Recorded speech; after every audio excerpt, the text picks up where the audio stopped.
What's up, guys? We are live. We got Sara Jay on the casting couch joining us for the first time. She's never done this before. So yeah, we did the part one. This is the cleanest casting couch, by the way. It hasn't been defiled yet because we just moved into the apartment. Oh, okay. It's just been defiled by my dog and his fur.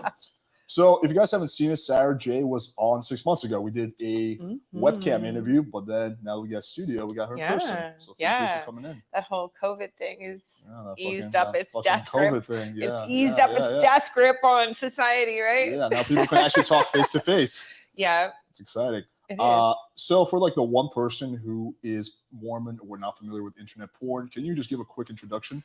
Yeah, sure. I am a 21-year veteran in the porn industry. I'm a performer, producer, manager, director. I do a little bit of everything in adult. And the 21-year, that's like, I think someone who's not familiar with the porn world, they might be like, oh yeah, well, like whatever. But like, it's rare. Most people don't last in the porn world. No, not at all. But also, I mean, think about this for a second. 21 years is a long time. It's a very long time. I kind of feel like it's long for any career, really. Like if you're like a 21-year-old doctor, even like you've been doing doctor stuff for 21 years, that's kind of a long time. You're kind of an expert, right? Right. But like most people in the porn world, they last what, like a few years? Like a year and a half. Yeah, it's like that. It just turns people out. Yeah. You know, a lot of people get into it for the wrong reasons. So I think that's why there's such a high turnover. But then the people that it's really their calling, you know, they have a tendency to. Did you feel like it was your calling? Mm-hmm. Like how did that moment go? Like where you discovered like how? You know, it was like a development over like a year probably where I was kind of like exploring my sexuality for the first time. I was like 19 and I had just started stripping and just really like exploring that side of me, which is something I'd never really done before. And as I became like more aware of porn, because I never really watched porn either, I became more aware of porn and I was just like, I could totally do this. Like I could totally do this. And then like once I made the decision to do it, I was like dead set on it being like the rest of my life. Like I'm the type of person, like when I decide to do something, I do it like 100,000%. What do you think is the reason that like you had such a long career, still have such a long career versus so many people burn out? You know, because I like it. Yeah. Like this is what I wanted to do. Like once I started doing it for sure and then really enjoyed it, I was like, oh yeah, this is it. This is it. This is what I like. You know, this is what I like to do. And I'm very like determined and motivated and driven. And I know what I like and why change it if it's not broken? Don't fix it, you know? And I also don't get really distracted by other things. You know, so many people also, besides maybe getting into it for the wrong reason, they also will like get distracted by like, you know, boyfriends or husbands or parents or religion or like aliens or whatever.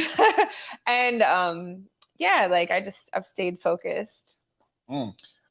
One thing I heard about the porn community, then you can tell me if this is true or not, but I found this pretty interesting, is that like, okay, so a girl gets into the porn industry, right? And say like the first thing she does is lesbian. Then, you know, she might get paid more if she does like penetration. Then she would get paid more if she does like whatever, gangbang or anal. But once you go up, you have a hard time going down, right? Is that true? It's definitely true. Like I never incremented my career out like that though. Like plenty of people do. I just feel like if you truly like doing stuff, there shouldn't be like a strategy to it. You should just do it. And people really enjoy watching you enjoy yourself. You know, like if you like eating pussy, then eat pussy and people will love to watch it from the beginning. If you like fucking big giant cocks, fuck big giant cocks and people will like you from the beginning anyway. So I never really like strategized my career like, oh, I'm going to do this and then I'm going to do that and then I'm going to do that. No, it was just like I want to do everything I like to do my whole career. Do you get paid more if is this a myth or is this true? Do you get paid more if you have sex with a black guy or is it like the same thing? That was very true up until probably about like 3 to 5 years ago. Okay, so it's different now. Especially this year. Like, and you know, maybe even up until last year, there was like a lot of companies still, or a few companies still pulling that bullshit. Yeah, I never participated in that kind of behavior. Like, I think that's fucking whack. Yeah. As a matter of fact, like some of my first scenes were with black guys, and I remember being asked like what my IR rate was, and I was like, "What do you mean?" IR stands for interracial for anyone. Yeah, and it's also an antiquated like term that we're working on changing, but it's hard because that's what a lot of people look for when they're looking for people of different skin color, different ethnicities. You know, they know that word. So, you know, porn is like it's challenging because we try to feed the world. We're trying to feed the world with pornography, and the world is a racist world, you know. So in order to like make porn better in like a, you know, more ethical kind of way, make porn great again. Yeah, well, not even again, like let's just do better, you know. This is 2021. Let's stop like fetishizing people's skin color and stuff, you know, like and a lot of it has to do with dick size too, which was always like insane to me because like a lot of the girls that would want a different rate for interracial or for black guys are like, oh, they have such big dicks, but it's like not all black guys have big dicks. And then also there's some white guys out there with big dicks too. Like, what do you like? You mean to tell, right? Oh shit, okay. But it's like guilty as charged. But the thing is like if you're gonna be like that, then charge by the inch, right? Right. Yeah. Right. How much? I also wonder this. How much like collaboration is there? Like, is there like I don't know? Is there like a porn direct like? You know, like as a porn community, how do you guys, I guess, like communicate? I know you guys have the AVN awards, but is there like some kind of like, oh, okay, we're going to try to move the industry this way? Is there, or is it too big for that? Big isn't the word. Disorganized is a better word. But we do have a couple, I don't want to call them like governing entities, but there's a couple entities that kind of guide us. I almost wish we had a little bit more formal like structure, but we have what we call the Free Speech Coalition, FSC, and they stand up for our rights when it comes to laws and stuff like that, all the different laws that are trying to be passed to like shut us down, whether it's condom laws for shooting in LA or whether it's free speech, you know, all that kind of stuff. The Free Speech Coalition is the one who, you know, helps us through those moments. But they've also, because they are an organized group, they've also kind of like taken the place over the years in kind of setting standards and regulations, but there's no way to enforce any of that. You know, they make suggestions. They work with companies that are in the industry and try to make suggestions. Like, for example, during the COVID shit, right? You can only shoot porn from 12 feet away. Right. Okay. But like the cool thing is, you have a real big dick for that. We already have like our whole testing system in place, reporting and testing and checking. So, you know, if you got tested, I can go on and look at your test and everything. I can, and when I do that, they've even established a form of privacy. So I can look at your test and see what you allow me to see, which means that you can work or not work. But I won't, if you can't work, I can't see why you can't work. So if you caught something or whatever, corona, gonorrhea, whatever, I can't tell why I can't work with you right now. I could just see red. So Free Speech Coalition is like organized all that, and we're very appreciative of that and everything. But it's not a legal entity, and they can't enforce anything. There's no penalties or repercussions for not following the mandates that they suggest, you know.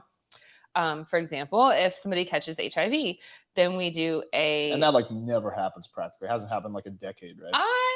No, it happened last year. Oh, like it happens all the time. Yeah. Oh, really? Okay. Sure. But you know, usually when it happens, it's not always, but usually when it happens, it's a performer that maybe took some time off and came back and they tested positive, like, you know, on their first or second test back, because that means they were out in the wilderness doing whatever. Yeah, watch out for the wilderness. Yes, the wilderness, right?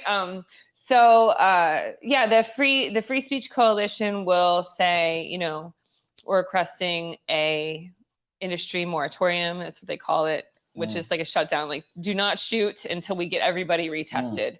Because what they do is they take that patient that tested positive, they retest them several times, and then they get a list of all the people that they may have had contact with, and then they contact all them and they retest them several times.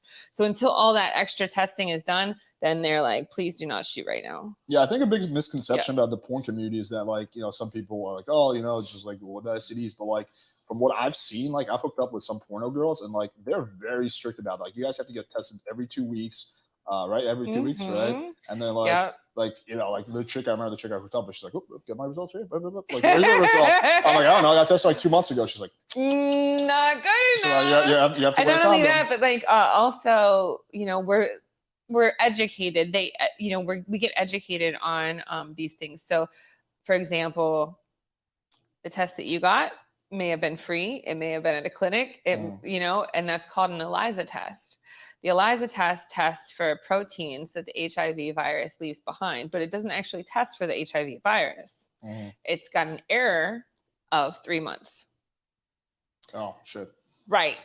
So the test that we get is called a PCR test, and it's the same. Many people hear about the PCR now because of the coronavirus. Wow. Both of them are viruses, so they get tested the same way.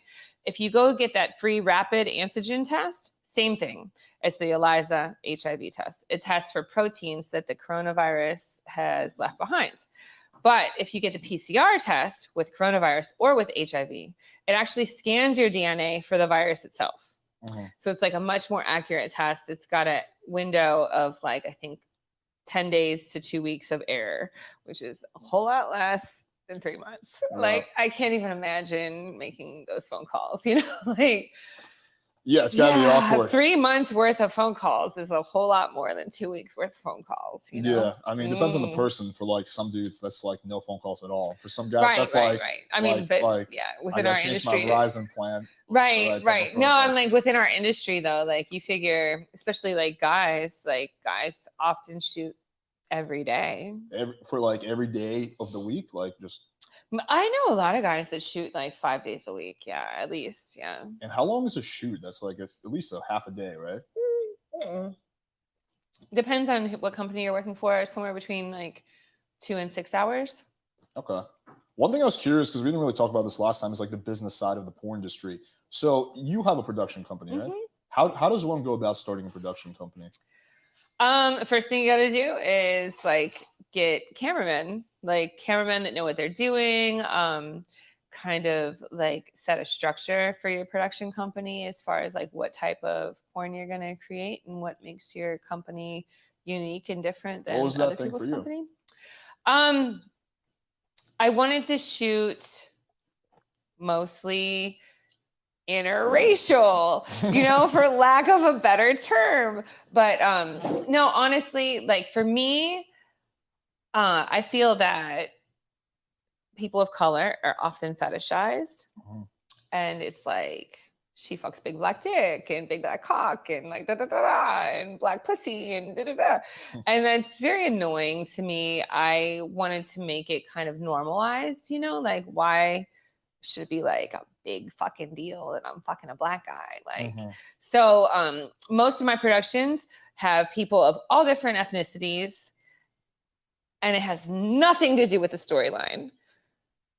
Oh, okay. So it's just like a coincidence that it's like a black guy. It's not you're fucking your boss. Your boss may happen to be not the same ethnicity as you are. Okay. You know, like just really generic standard porn scripts, you know, like things that happen in everyday life, whether it's like the babysitter or the plumber or the pizza guy or whoever.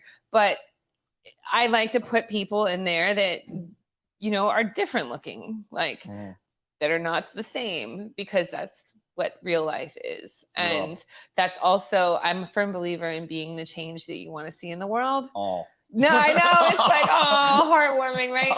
But like, I think that even if that isn't your reality, and maybe you live in a white neighborhood with all white people and you've never even seen people of color, like you need to know that like this shit happens and people that don't look alike have sex sometimes. you know, and there's so many places in the world where that is not reality, Yeah. you know?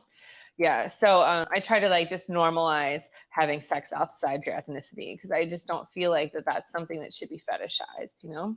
One thing I always thought that would be cool, and I don't know if there's a way to do it because I know there's a lot of like, you have to sign forms and stuff. It's not just like, you just start banging, right? But like obviously pornos, they usually like the typical strip is like, it's like the pizza delivery guy, Uber driver, whatever, right? But to a seasoned porn watcher, you can tell when it's fake, right? Sure. If there was a way to actually somehow make it real, like for example, the premise of Bang Bus is, drive around, pick up a dude and they bang him, right? Whatever the chick is. Yeah.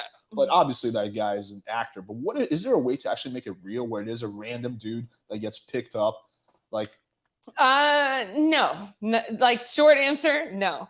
But I will say like Bang Bus, and Bang Bros in general, like even with their like, what was it, Dorm Invasions and Fuck Team 5 and stuff like that, they were really good at creating that kind of environment where you think it could maybe be real, right? Yeah. They're really, really talented at that.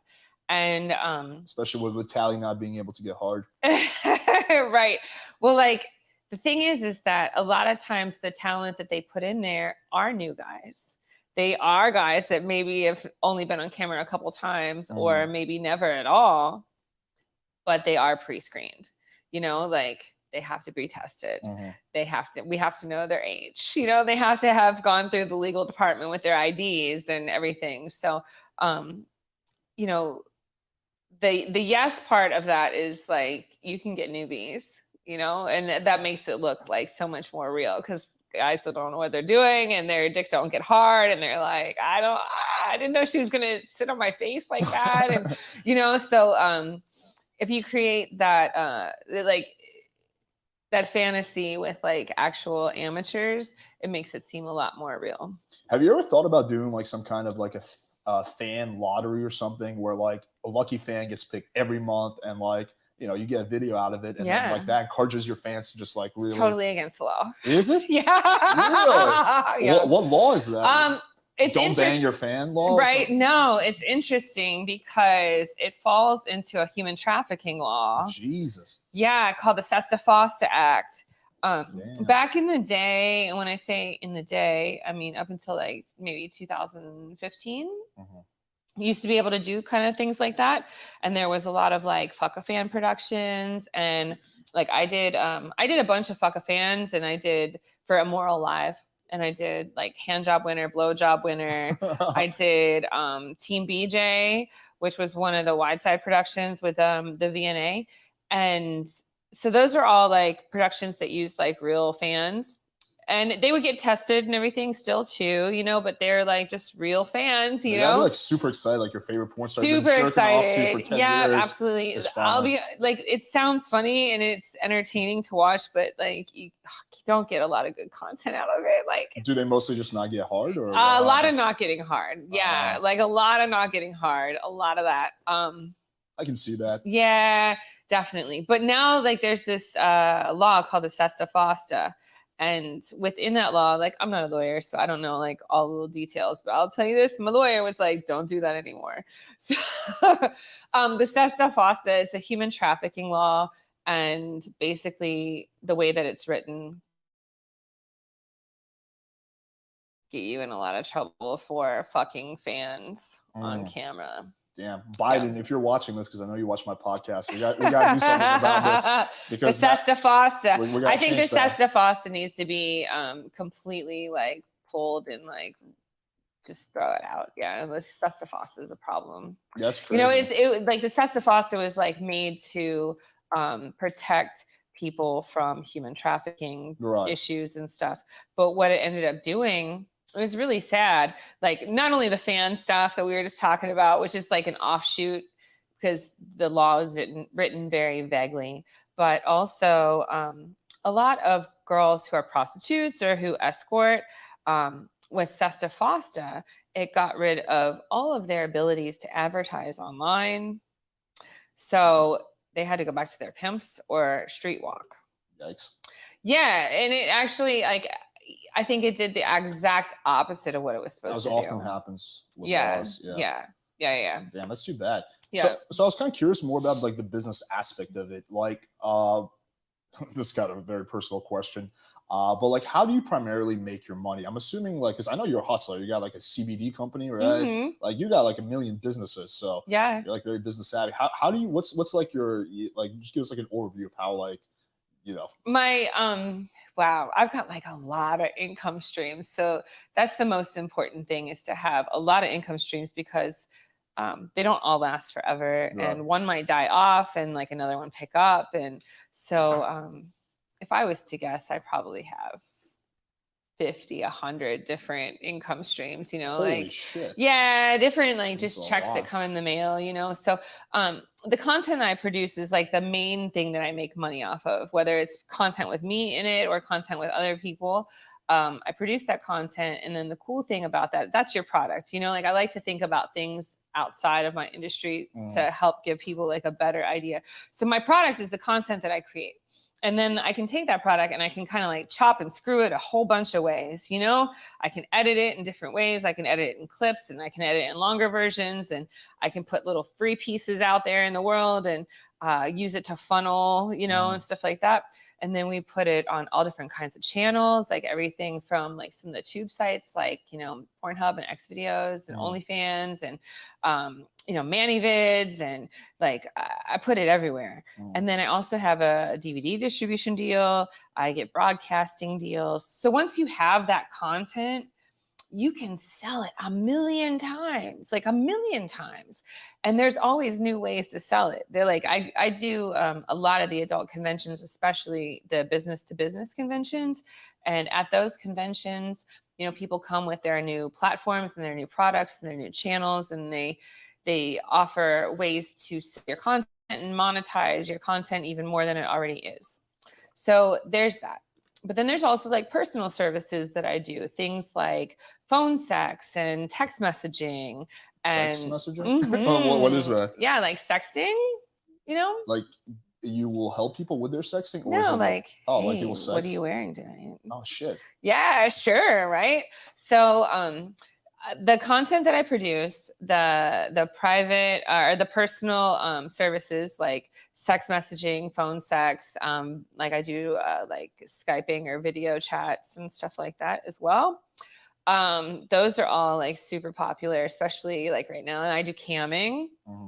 It's also great. How much would you charge for something like that, for like a 1 hour cam session? Like, 1 hour is way too long.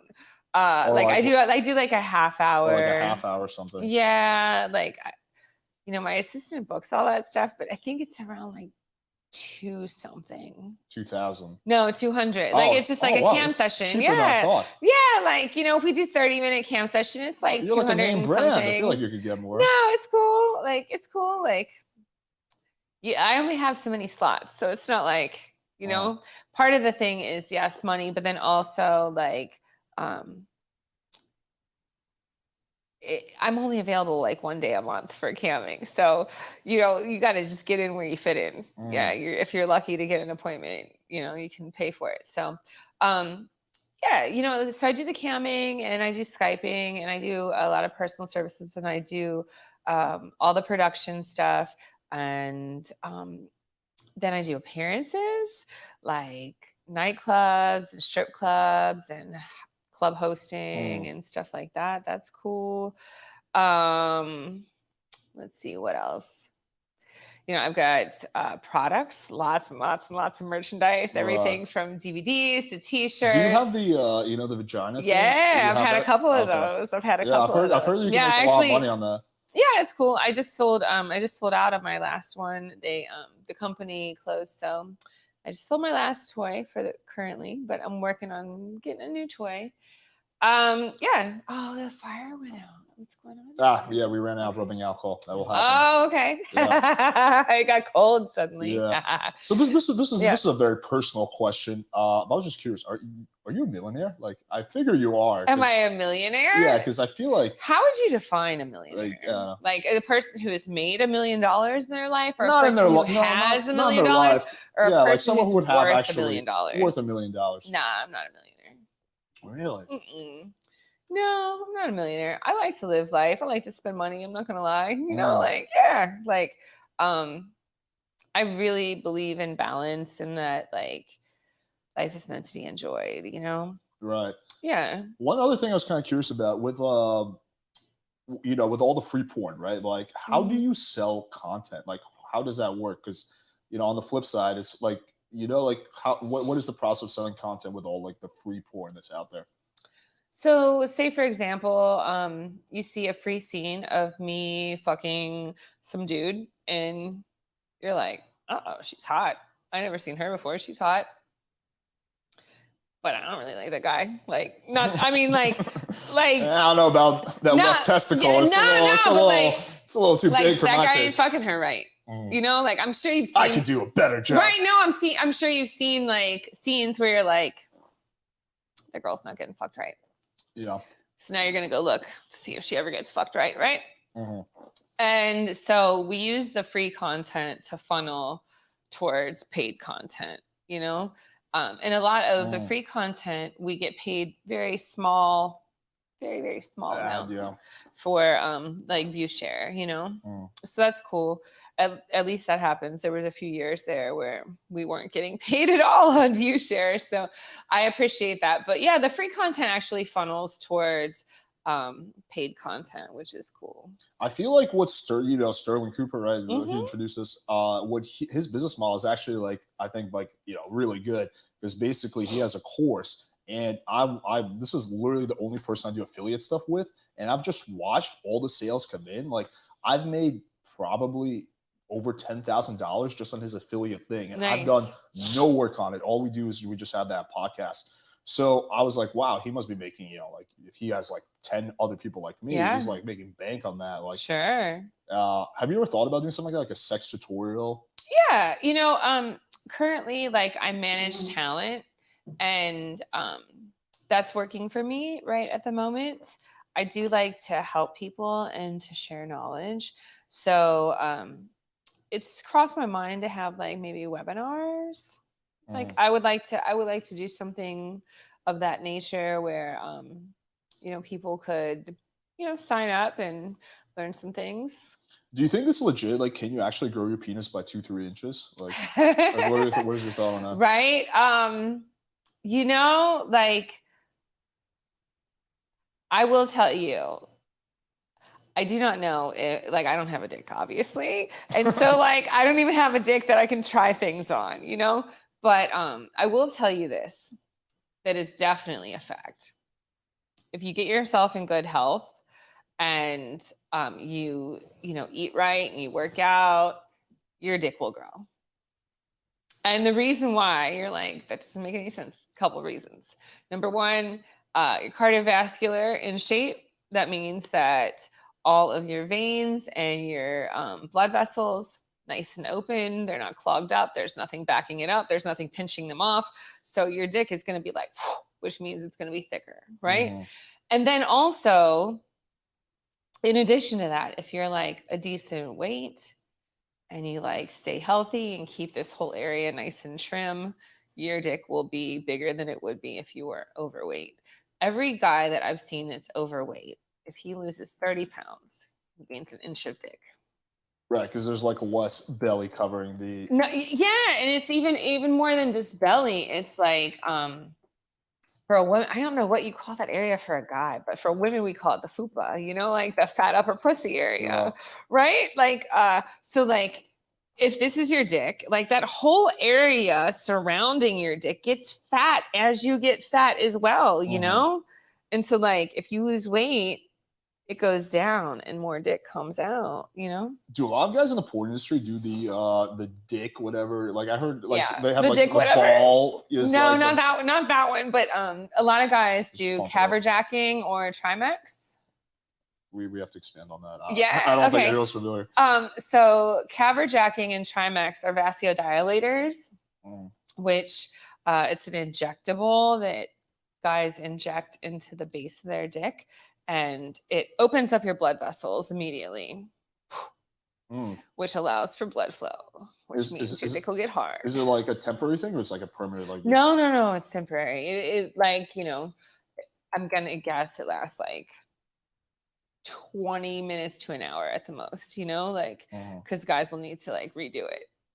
Oh, Like, okay. yeah, if the Right. scene's lasting So like too long. shooting up like in your dick. Yeah. Ah! Yeah, that. And it sounds so I'll scary. be like super paranoid to inject in my But dick. you know what? And I'm not a medical person. I only know what I know from experience. I would like to think that shooting up is actually safer for your health. And then like Cialis or something? Yeah. And the reason why is because of the way they work. So like Cialis and Viagra and shit like that, those were originally heart medications. Right. I don't know if you know that, right? Yeah. So it's heart medications. And what it does, gets your heart Right. shooting out blood like really fast, right? Which also means your heart is working extra hard, like your whole metabolism goes. It's kind of creates a little stress on your body, actually, right? But the injection is just like a direct shot to your dick. It doesn't really affect too much the rest of your body. It literally just opens up your blood vessels. Yeah. Yeah. One thing that's popular nowadays in like the medical community is low dose Cialis. And it's not even just for like your dick. It's for like gym, for like yeah, sure. I get that. Yeah. I can understand that. What are I want to kind of get into this. What are like some you know, from your experience, some things that guys can do to fuck like a porn star, right? Like I'm assuming, you know, the porn dudes, they probably have their sex game on point. Yeah. What are like some recommendations you would have?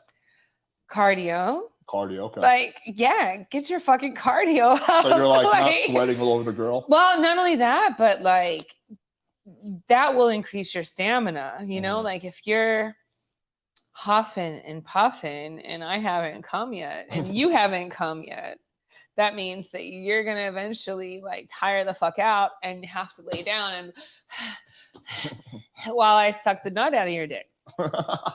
You know, that's just the way it works. Like, I think cardio is like super important because you need to keep your dick hard long enough to come and for me to come, for both of us to come. So like, yeah. And not only that, but cardio helps your heart, it helps with blood flow. Cardio is number one, in my opinion, for guys, especially, you know, like fuck everything else. Like, you know, eating right is really important too, like especially for if you're concerned about the taste of your cum. Okay. Yeah, like, and the consistency of your cum. There's so I say that because they're like my first thought is like I can totally tell if a guy eats trash. Like really, the cum tastes different. It looks different. It tastes different. It smells different. I'm like, you should do some kind of like case study on this, like analyze 2 sets of like. And I can just tell you already because I already know. Like, don't like tea and coffee makes your cum bitter. It's a fact. You got to stay hydrated or your cum will be thick, clumpy, like boogers. Okay, so I wasn't aware of all the other things, but I wasn't aware that like the drastic effect that your diet has on your it's a huge difference. Lots of water, lots of like you know, unprocessed foods. Like I can tell if a guy eats a lot of fast food and stuff, his cum will smell like bleach. Ugh. I know, like it's a thing. Like, please be healthy. What about more in terms of like technique? Yeah. I can see, like, for example, like if you hook up with a guy who's not in the porn industry, because he's like, oh, you know, she's used to porn, so he just jackhammers the whole time, right? Versus like having a nice rhythm. Yeah, sure. You know, it's so corny sounding, but like, fact of the matter is communication, right?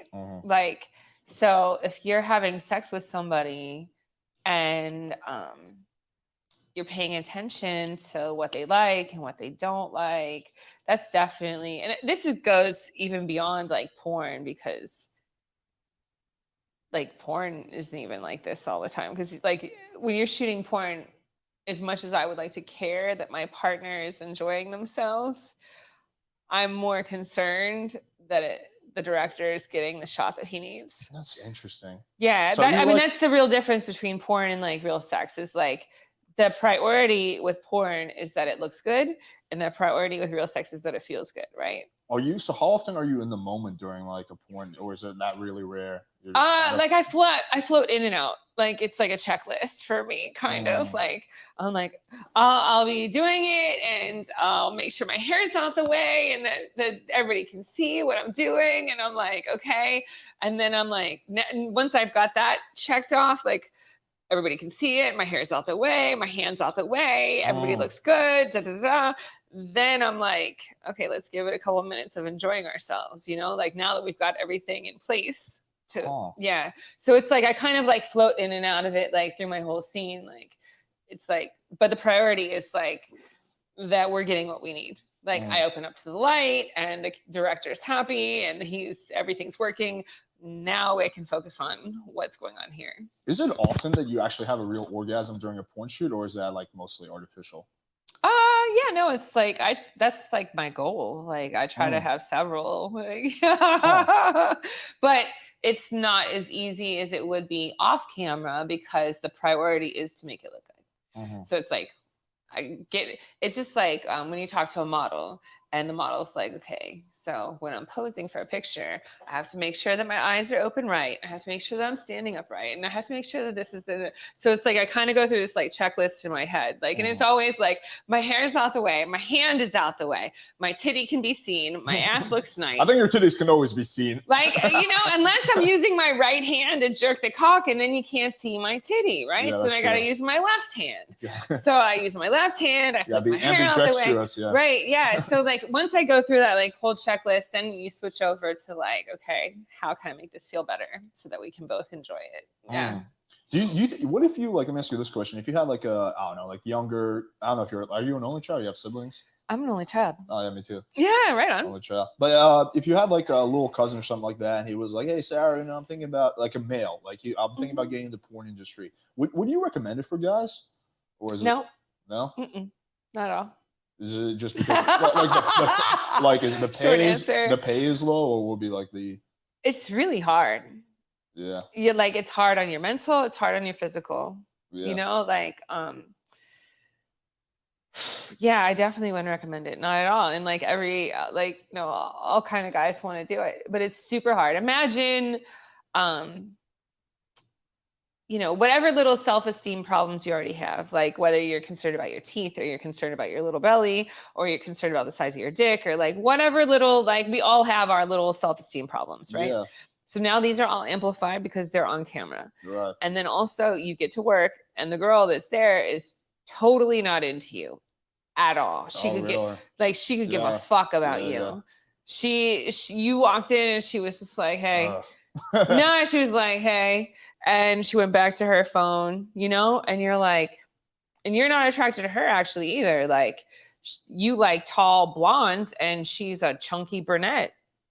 I feel like for me though, maybe I'm just a sick fuck in a very weird way. The fact that girls like not into it would almost like turn me on in some way. Right. Okay. Yeah. I get that, but like not everybody works that way. No, I know. Yeah.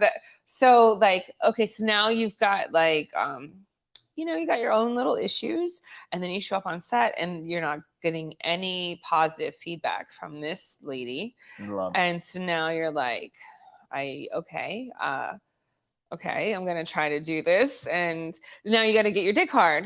Yeah. Right. So then you maybe take a Viagra or you shoot it up. Do they really have fluffers or is that just a myth? You know what? Fluffers happen really rarely, but usually in like gangbangs or something. Oh. You know, like just because there's like in a gangbang, there's like one girl and like a shit ton of guys. Right. And like, yeah, there might be a fluffer there to like assist keeping the guy hard. But yeah, fluffers are super rare. But I mean, it's occasional. It happens. So yeah, you know, like you then you have to get in like the right headspace. And if your shit doesn't work and your dick doesn't work and the girl doesn't like you or the girl's pussy might smell, her hygiene might be bad. I would figure that would never be a thing. Oh, no. Okay. Especially with young girls. Like I was contracted with More Alive for like a year and they shoot like all new girls.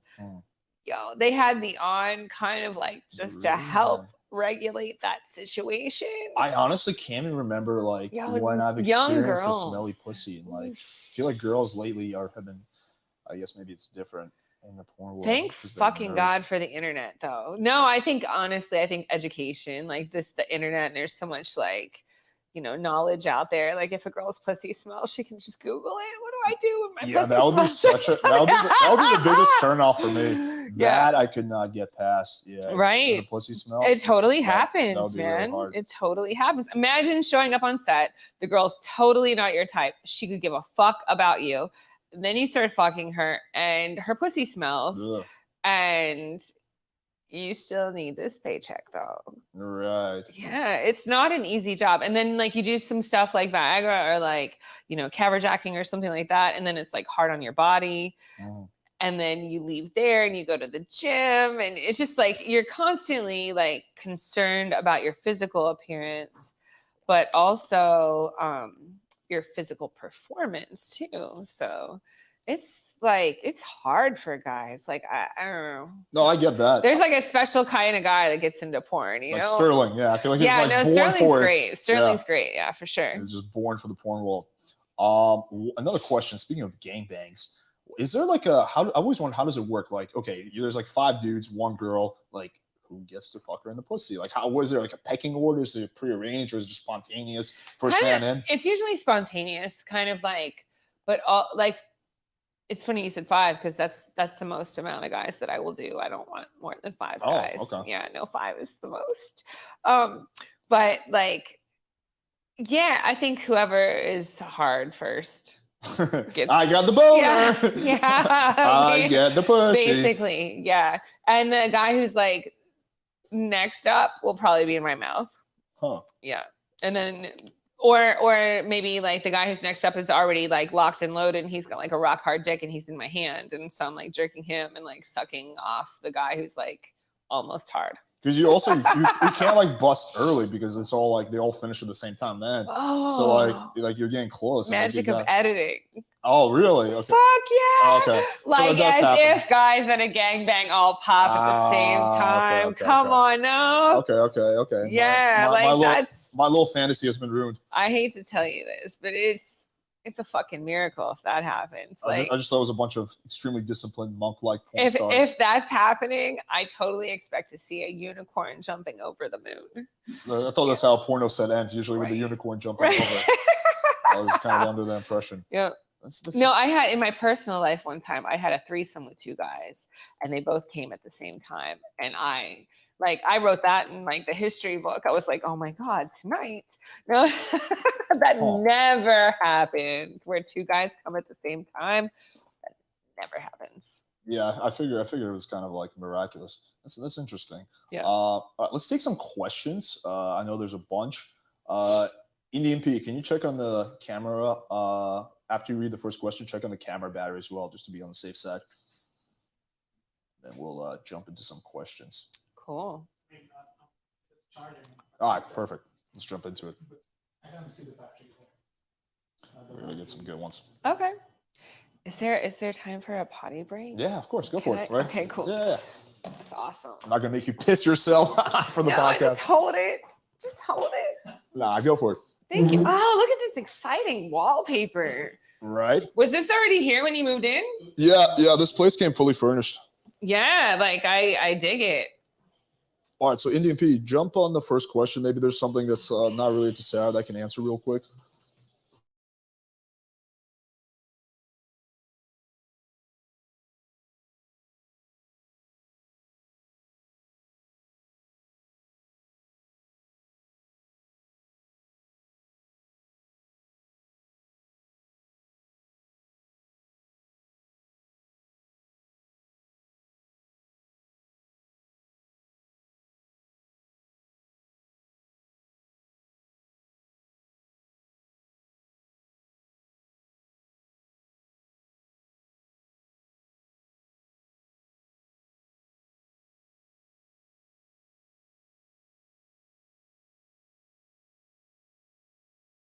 Because people are going to get confused. We are back. After a little potty break, we had to silence your mic because you took it in the bathroom. So oh shit, my bad. We didn't want the world to hear you peeing. It's so funny. Like, I wear like little headset at the gym, and my trainer and I do FaceTime, and so I have to do the same thing with her. I'm like, I have to go to the bathroom. Hold on, and I have to take my headset off and leave it in the gym while I go to the bathroom. Yeah, one time I was doing a live stream, and I went and I left the door open, and people were like, dude, we can literally hear you pissing. Oh my God. Well, luckily we all know that people pee. Yeah. Look, real quick question. I was curious about this. How often would you get like approached to the gym? Because you're a fairly like prominent like face. So, well, like, what's the constantly? Constantly. Yeah, I really liked 2020. By the way, 2020 like did me so good, and you know, I was up until 2020. I was working out in the gym like regular human beings, and yeah, I hate it. Like, even I had switched from, I was going to like LA Fitness, and it was a mess. Like, really? Fans everywhere. And then also on top of that, LA Fitness is just yeah, but sucks. yeah, it does, right? And that was like a few years ago. And then I got a membership at Equinox, and I was like, oh, this is a little bit more exclusive. And it is like I was able to like focus up, and people weren't bothering me all the time and stuff. But even at Equinox, like some of the staff and stuff would be like, I'd be like, yo, I work out here. You see me here every day. Please don't make it weird. Don't make it weird.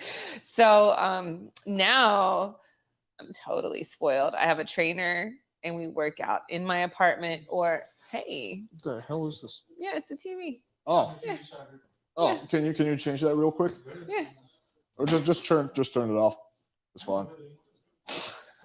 Well, I did the just pop it off.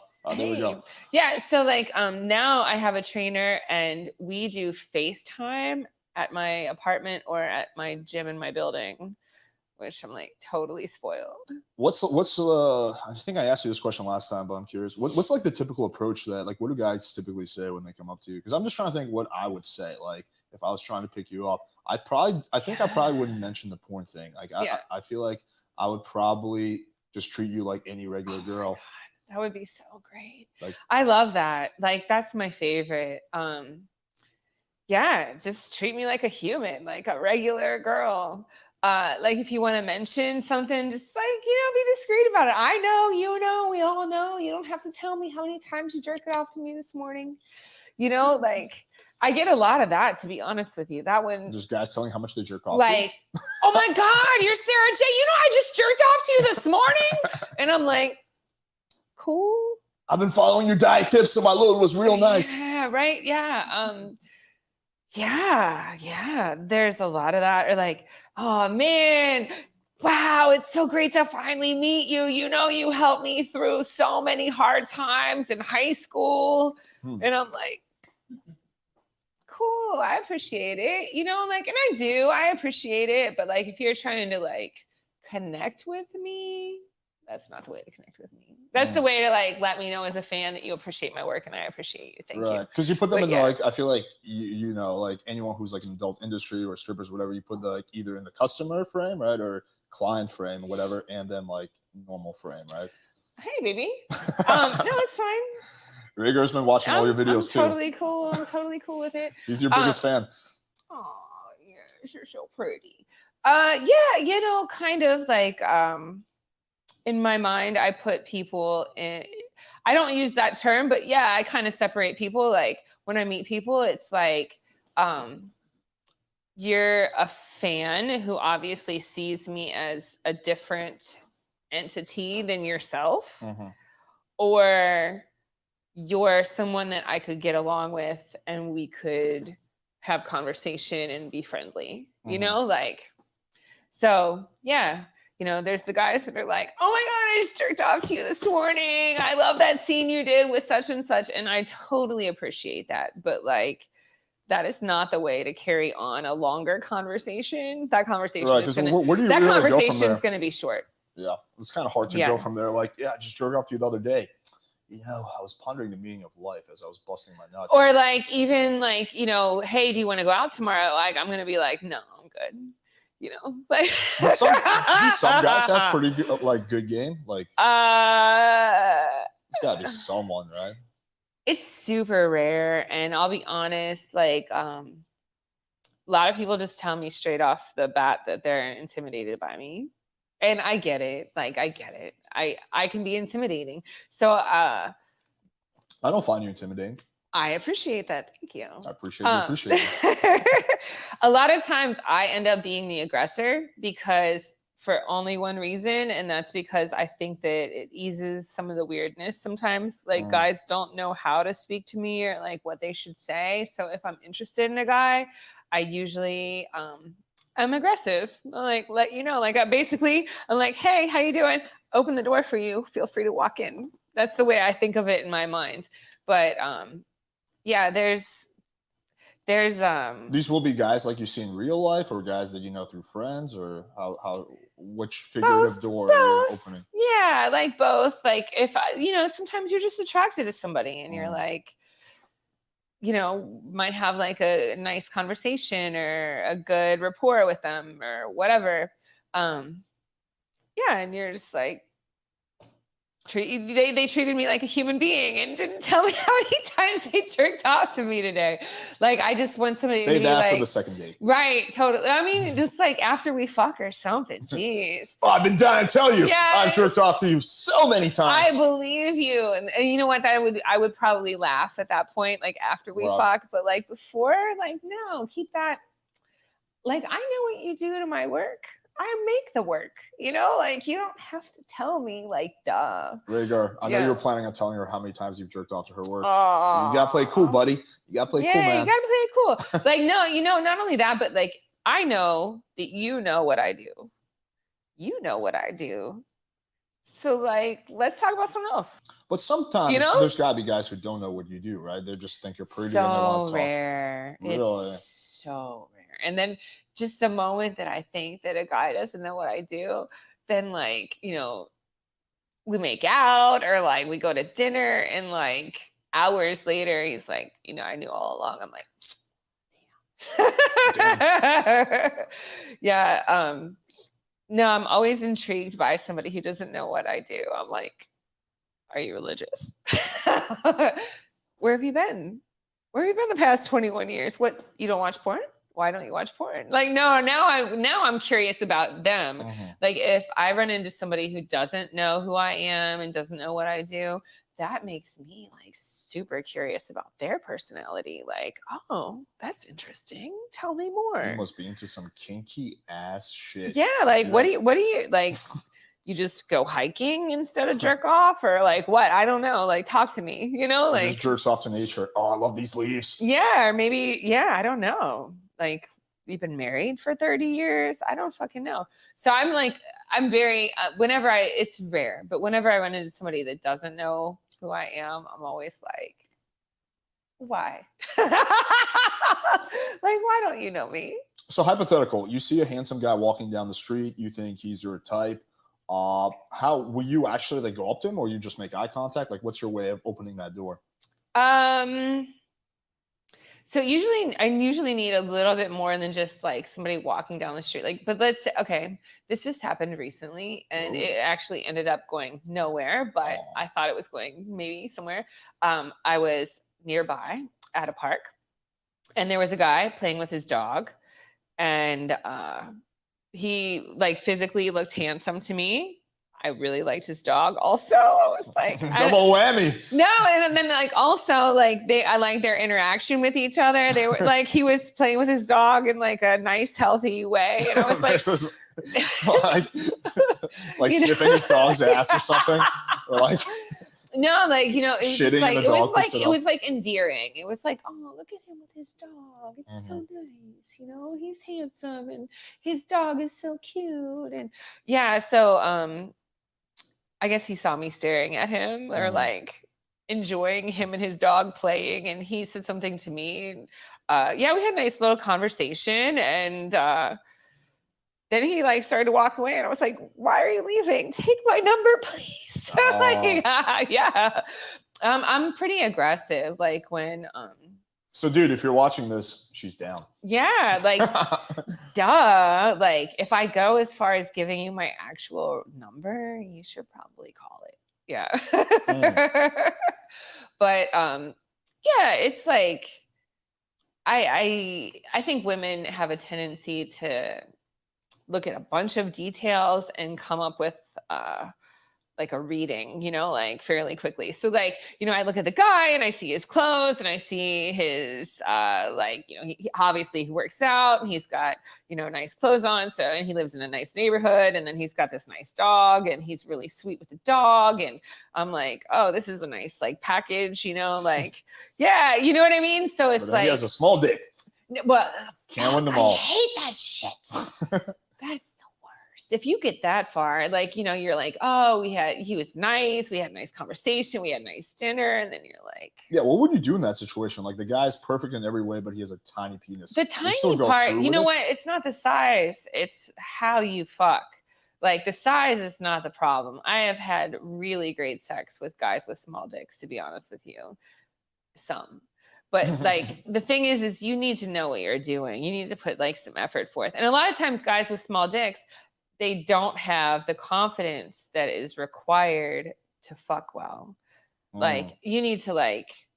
You have a small dick, you need that big dick confidence. You need big dick energy. You need, yes, you do. Like you need to be like, no. I got this though. I'm a good time. Like it doesn't matter that your dick is small. Know that you're a good time. Know that you're going to put the effort into it. Know that you're going to like make this girl like come, So it's never the size. It's like all that other stuff that goes with it, Comprendo. Yeah. All right. So what are, before I went on this tangent, what are some good questions that we got? Some, like, going one by one. Sara Jay, why don't you come to Brazil to work in here? Never been back to Brazil? I've never been to Brazil. No. I would like to come to Brazil one day. There's no like porn conventions that I know of. So there's like I always look for like some reason business wise to bring me to a place, and there's no business to bring me to Brazil. If I go to Brazil, it's just going to be fun. And yeah, there's gotta be a porn that gets made there. Oh, for sure. It's just the girl, like you don't take sand to a beach. There's fucking hot girls in Brazil. Like, no, I plan on going there one day, but yeah, there's nothing that's like pulled me there immediately. Like Brazil's hot, girls are hot. What's next on the list? Okay, this is, I guess you kind of answered this, right? How does the regular guy hook up with a porn star like you? I can't speak for all porn stars because I am not typical. I'm not typical. But me personally, like I'm a normal person. I just like to be treated regular. Like treat me with respect and that you would any other hot girl that you saw out, I feel like the big thing is like don't put her on a pedestal. Like because it makes me feel uncomfortable. Right. Like literally when somebody puts me on a pedestal, I'm like I don't really. It just maybe it's my personality flaw, but I think most people don't like that. Like it just makes me feel uncomfortable. I'm like, thank you. Yeah. Like somebody called. Like I was doing the phone sex the other day, and somebody called and they were like, "I just want to worship you," and I was like, "Cool, I just want to worship." That's cool. Thank you. But what are we good? What do I do from there? I'm like, yeah. What did you say after that? I was just like, I appreciate it. Thank you. And like this, so the guy's like, is that guy like trying to jerk off, right? Like we hadn't gotten to that part yet, and like I was trying to get to that part, and I was just like, so what kind of stuff do you like? I'm like, well, what do you like to see me do? Anything. I'm like, can you just like read a book or something? I feel like you read so perfect. I just want to watch you watch TV. Yep. It's gonna make me real hard. Yeah, right. Can you cook? Can you saw? I'm an amazing cook. I had a cam show earlier today, and I decided to cook during my cam show. I almost brought you guys food. I was like, would that be weird? Oh, nah, not at all. I'm on a strict paleo diet, but he would eat it up. I don't know. I think my food might have been paleo. Really? Like Okay. It was salmon and Brussels sprouts. No? Yeah, that's paleo. It's paleo, Yeah, right? Yeah, that falls Yeah. in the category. Yeah. What's next? Is squirting fake? Okay, very good, interesting question. Sometimes the short answer is sometimes. So the way the vagina works, you see. All right, guys, take out your notepads. Yes, little anatomy lesson, right? I wrote a guide. Yeah. So like, we only have one hole. Only have one hole, just like you guys. You only have one hole, right? Game changer. The pee comes out of it, and so does the cum out of the same hole. Same with us. So there is a little gland, and it's like by the G spot, and the gland fills up with a fluid, and the fluid is what I would consider like pre-piss. Because if it doesn't come out during an orgasm, it comes out during pee, because it all comes out together eventually anyway, right? But that little gland that fills up with the fluid, that's that same fluid. Okay, so the way the vagina works. Back to the vagina. Right. Okay. So like if a vagina gets dirty, or if it's if it feels like it's in danger of being dirty, right? There will be just keep it real. There'll be like a little bit of pee that comes out, right? Like say for example, you take your hand and you just like rub it on a girl's pussy like this, right? Like you just rub it on a girl's pussy. That gland will like be stimulated and like fill up. And if she relaxes, she can let it go and that fluid will come out. And like that's the same fluid that comes out when you poop. I hate to I know you're like, what? Okay, so I did not know this. Yeah, okay. So like most people when you poop, most women when you poop, you pee a little bit, even if you already peed. Like so you pee, so you sit down and you pee your whole pee, and then you poop, and then you pee just a little bit more. I thought it was scientifically proven that attractive girls don't poop. Oh, that yeah. I thought they did the famous 2018 pooping hot girl study. Well, so like there's like this little bit of pee that comes out all the time to make sure that you're clean, because that's what pee is for. Pee like obviously is a toxin releaser, but it also makes sure that you're clean. Like it has to come out to clean everything. So for example, dogs. It's a great example because it works the same way. Like mommy dogs, when they have babies, when they're first born, they lick them and they handle all of their pooping and peeing by licking them. Right? It's just the whole thing. Like, so if the vagina is like stimulated in a certain kind of way, there'll be like this little fluid that comes out to like clean the vagina.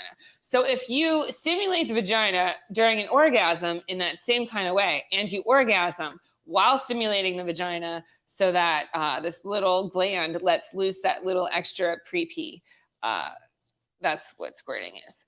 But sometimes girls don't know how to squirt, or they would like to make a bigger show of it. And so they just drink a lot of water and they just pee. Yeah. So sometimes the answer is sometimes it's fake, and sometimes it's this like fluid, and it's not really like pee because it's like, it's filtered and then it's like clear. It's not like yellow. Goes through a UV filter. Right. Like it hangs out in this little gland, and it's like a sweet, clear fluid. And, like if I just peed, for example, and if I was to go to the bathroom right now, even though I just peed, my bladder is definitely not full, and I was to like rub my pussy enough, like in the right way, like a little dribble of pee more might come out. Now, some ladies, a whole bunch more will come out. Like, so basically it's pre-piss. I think the guys I think the guys all just lost their boners. Yeah, I know. We had 150 guys about to bust. Long story short, it's pre-pee.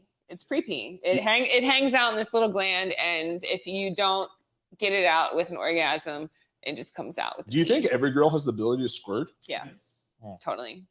But it's like super hard for some people because you're like, you have to like super relax. Like you have to be stimulated physically the correct way, but then also like mentally you have to like let it happen, because it does feel like you're peeing and you're like, okay, let it go. No, just relax. Like, because we have all these like muscles that want to like clinch up, you know, especially when you're being rammed with dick.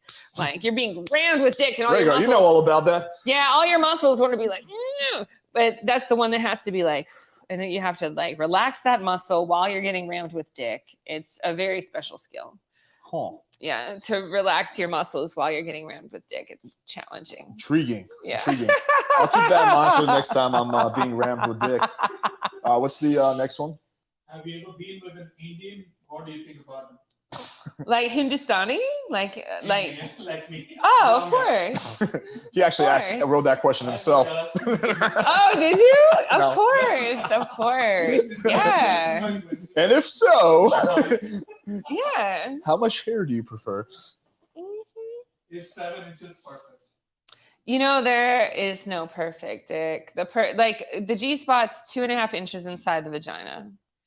And as long as you've got like 4 inches, you're good to go. Damn, sorry, bro. Yeah, you know, it's all about angles. And just like making sure your partner feels good and everything's stimulated.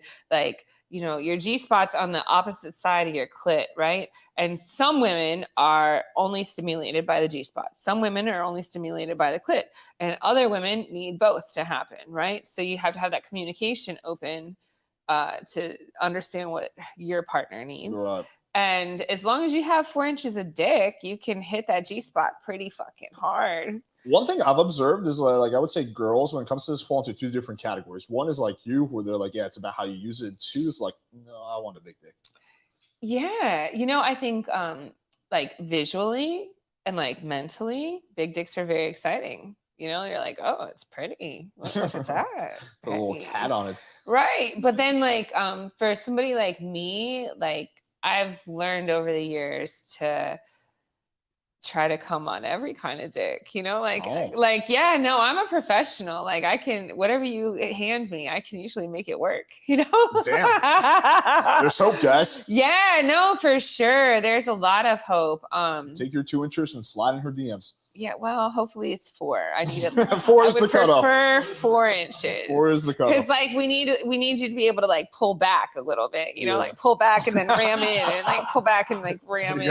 But it's all, you know, honestly, like a good orgasm's all about angles. Like, you know, move her legs around, like move her hips around, like pull them down, put them up, move them sideways, get on top of her, get like just see what fits, you know, like. Merci beaucoup. So I think angles are like far underestimated. But if you were designing a perfect man in a laboratory, a perfect dick, how big would it be? Thick. I don't even care how long, like probably not long, probably I would say 6 to 8 inches. It's too but big. I want thick. I'm not gonna lie. Like I want a thick dick. I've heard that from a lot of girls. Yeah, like I could carry. Like length is like slightly uncomfortable sometimes, you know. But like girth is very nice. Yeah, like it gives you a feeling of fullness. Like when you have a skinny dick, I feel like my pussy is trying to grab it. Like I'm like. But if it's a thick dick, it's like. I'm being invaded, which is a good feeling. Like a thick dick is like, it stretches out your walls and it definitely will hit your G spot because it's pushing on it in every direction. Yeah. Yeah. Thick dicks are where it's at. Thick dicks are where it's at. # thick dick for the win. Yeah, no, thick, like you could be 4 inches and the size of a Coke can and like blow minds. What is it? Like I'm imagining like if you get like a dude that's like super big, that's like painful, right? Like that shit fucking hurts. Especially length. Thank you.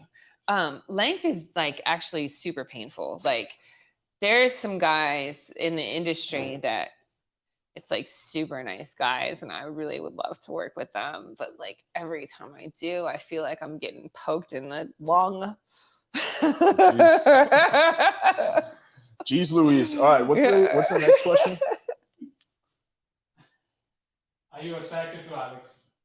No pressure at all. No pressure at all. He's very nice. He's very nice. That's a no. No, like, I don't know. Does she only date or bang guys in the industry, or does she go for normal guys? No, I go for all different kinds of guys. Yeah. Like, guys in the industry are kind of like easy targets, you know, because like we already fucked. That makes it easier. What are like some like instant turnoffs for you that like something you see with a guy and you're like, I'm done. Like, any disqualifiers? Long fingernails. Interesting. First thing on my mind was long fingernails. Like, oh. Intriguing. I never even thought about that. Yo, I hate long fingernails. Long fingernails are like, no. No. Interesting. Okay. Yeah. Because like, why do you have long fingernails? First of all, like as soon as I see long fingernails, so you can scratch your back better. I'm like so disgusted by it. I'm like, why do you have long fingernails? And then I'm like, what are you picking?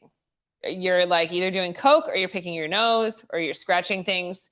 And then like, what is under your nails? And then like, if you do have clean nails, that means that you're like actively keeping your nails long for some reason.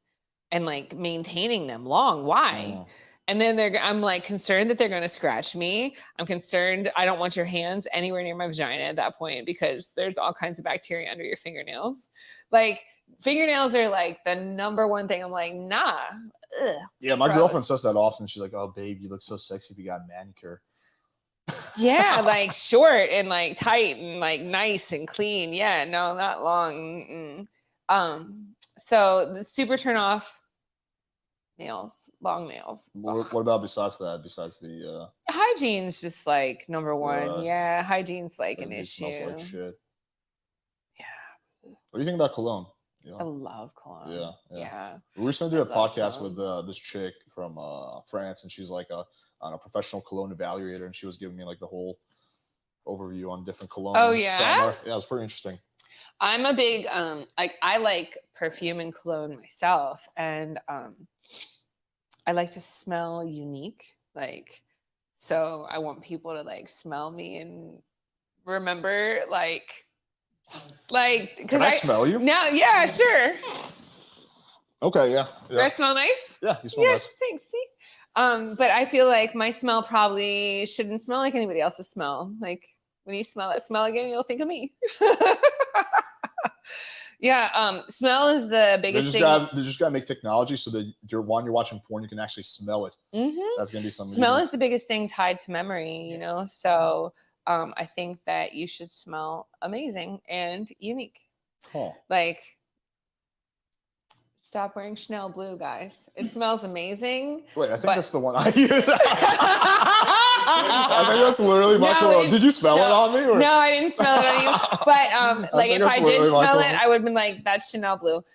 Like so many guys wear it, but it's very distinctive and it smells so good. It actually does smell so good, but it's like a very generic smell. So like when I smell Chanel Blue, I automatically think of like 30 different guys. What's your favorite cologne for guys? Like, what's the best one you've ever smelled? You know, I like things that like that aren't popular. Like I want you to smell like your own. I want you to have your own aroma. Okay. Like a lot of the perfumes that I wear and the colognes that I wear are ouds. I prefer like oud. You know what oud is? Like it's Middle Eastern, like Saudi Arabia, I guess, is where ouds are mostly popular. I don't know if that's where it originated from, but that's where they're mostly popular. And they're like a really strong, like an oil. And yeah, I've got oud on. Smell me again. Yeah. Yeah, it's like kind of like smoky, musky, like dark, heavy scent, you know? I like that a lot. It smells good. But yeah, I don't know. I think that you should smell unique to yourself. Like if you like your Chanel Blue, mix it with something else so it smells like you know?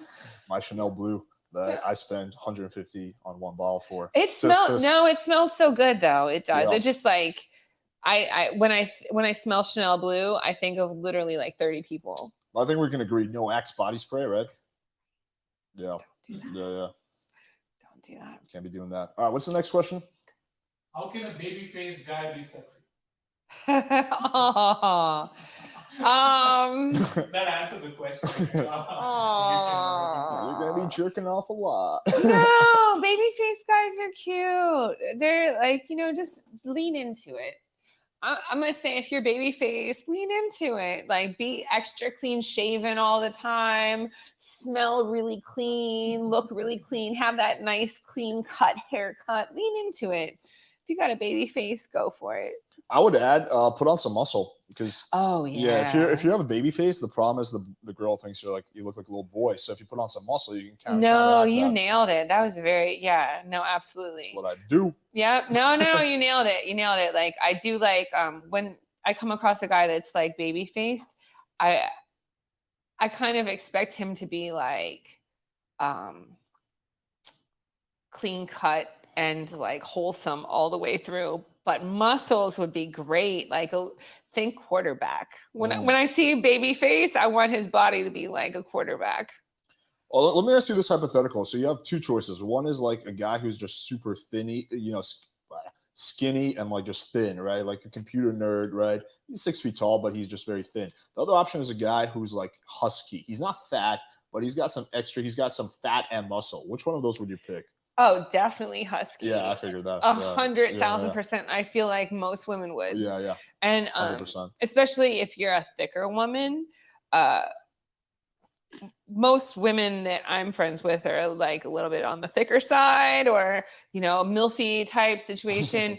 And we often amongst ourselves talk about how like if a gentleman is too thin, we feel like we're hurting him. It doesn't matter how tall he is. Like if I get on top of you and I push down on your rib cage and I hear a crack, that's not what I want, and not only that, but like on the flip side of that, a huskier guy, even if you got a belly, like you could have a belly. Like that's how guys get away with the bellies, man.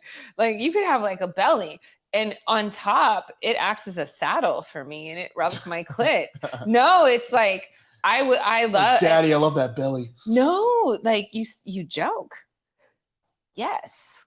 Like yes, I'm not joking. Like because I'm one of these females that I am stimulated internally and externally. So I need my clit and my G-spot hit at the same time. So if I'm on top of a guy who's got like a little bit of a belly and I'm riding him and he's hitting my G-spot on the inside and then his belly is hitting my clit on the outside, this is a good situation. Oh shit. And then also I like big arms. So if you've got like a little bit of a belly and some big arms, the big arms make me feel like comfortable and safe and like and also I like the fact that you feel strong. Like the woman in me likes that about a man. I like to, and it's not a make or break kind of thing, but I enjoy the masculineness of a man.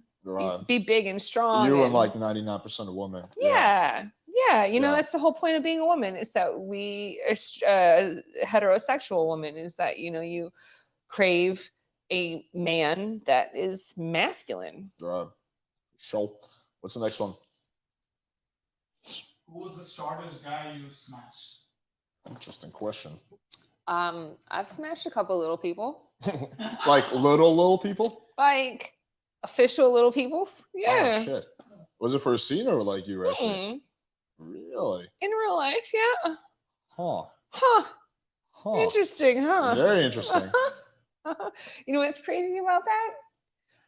Do share. Wow, they can finger bang like a motherfucker because they got fat little fingers. Never would have thought of that, would you? How did you meet one? Like what? It's like a friend of a friend. Yeah.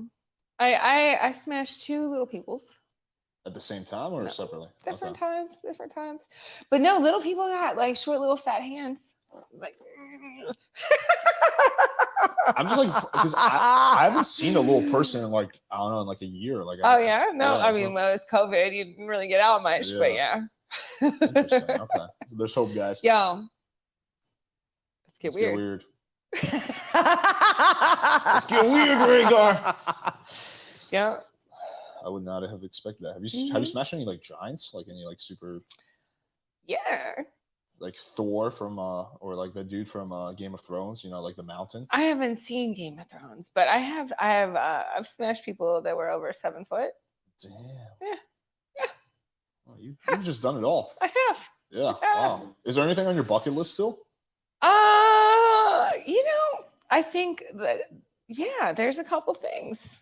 And it just gets even weirder. Like, but because like, I've done a lot of like all the emergency things on my bucket list have been crossed off, and now I'm down to like the low priorities. What are the things that are left? So like I would love to have sex with 2 bisexual men. Just for the simple fact that I've never done it. Okay. Like, why not? I've been in every other kind of sexual orientated threesome. I've had sex with 2 women. I've had sex with a man and a woman. I had sex with 2 men who didn't fuck each other.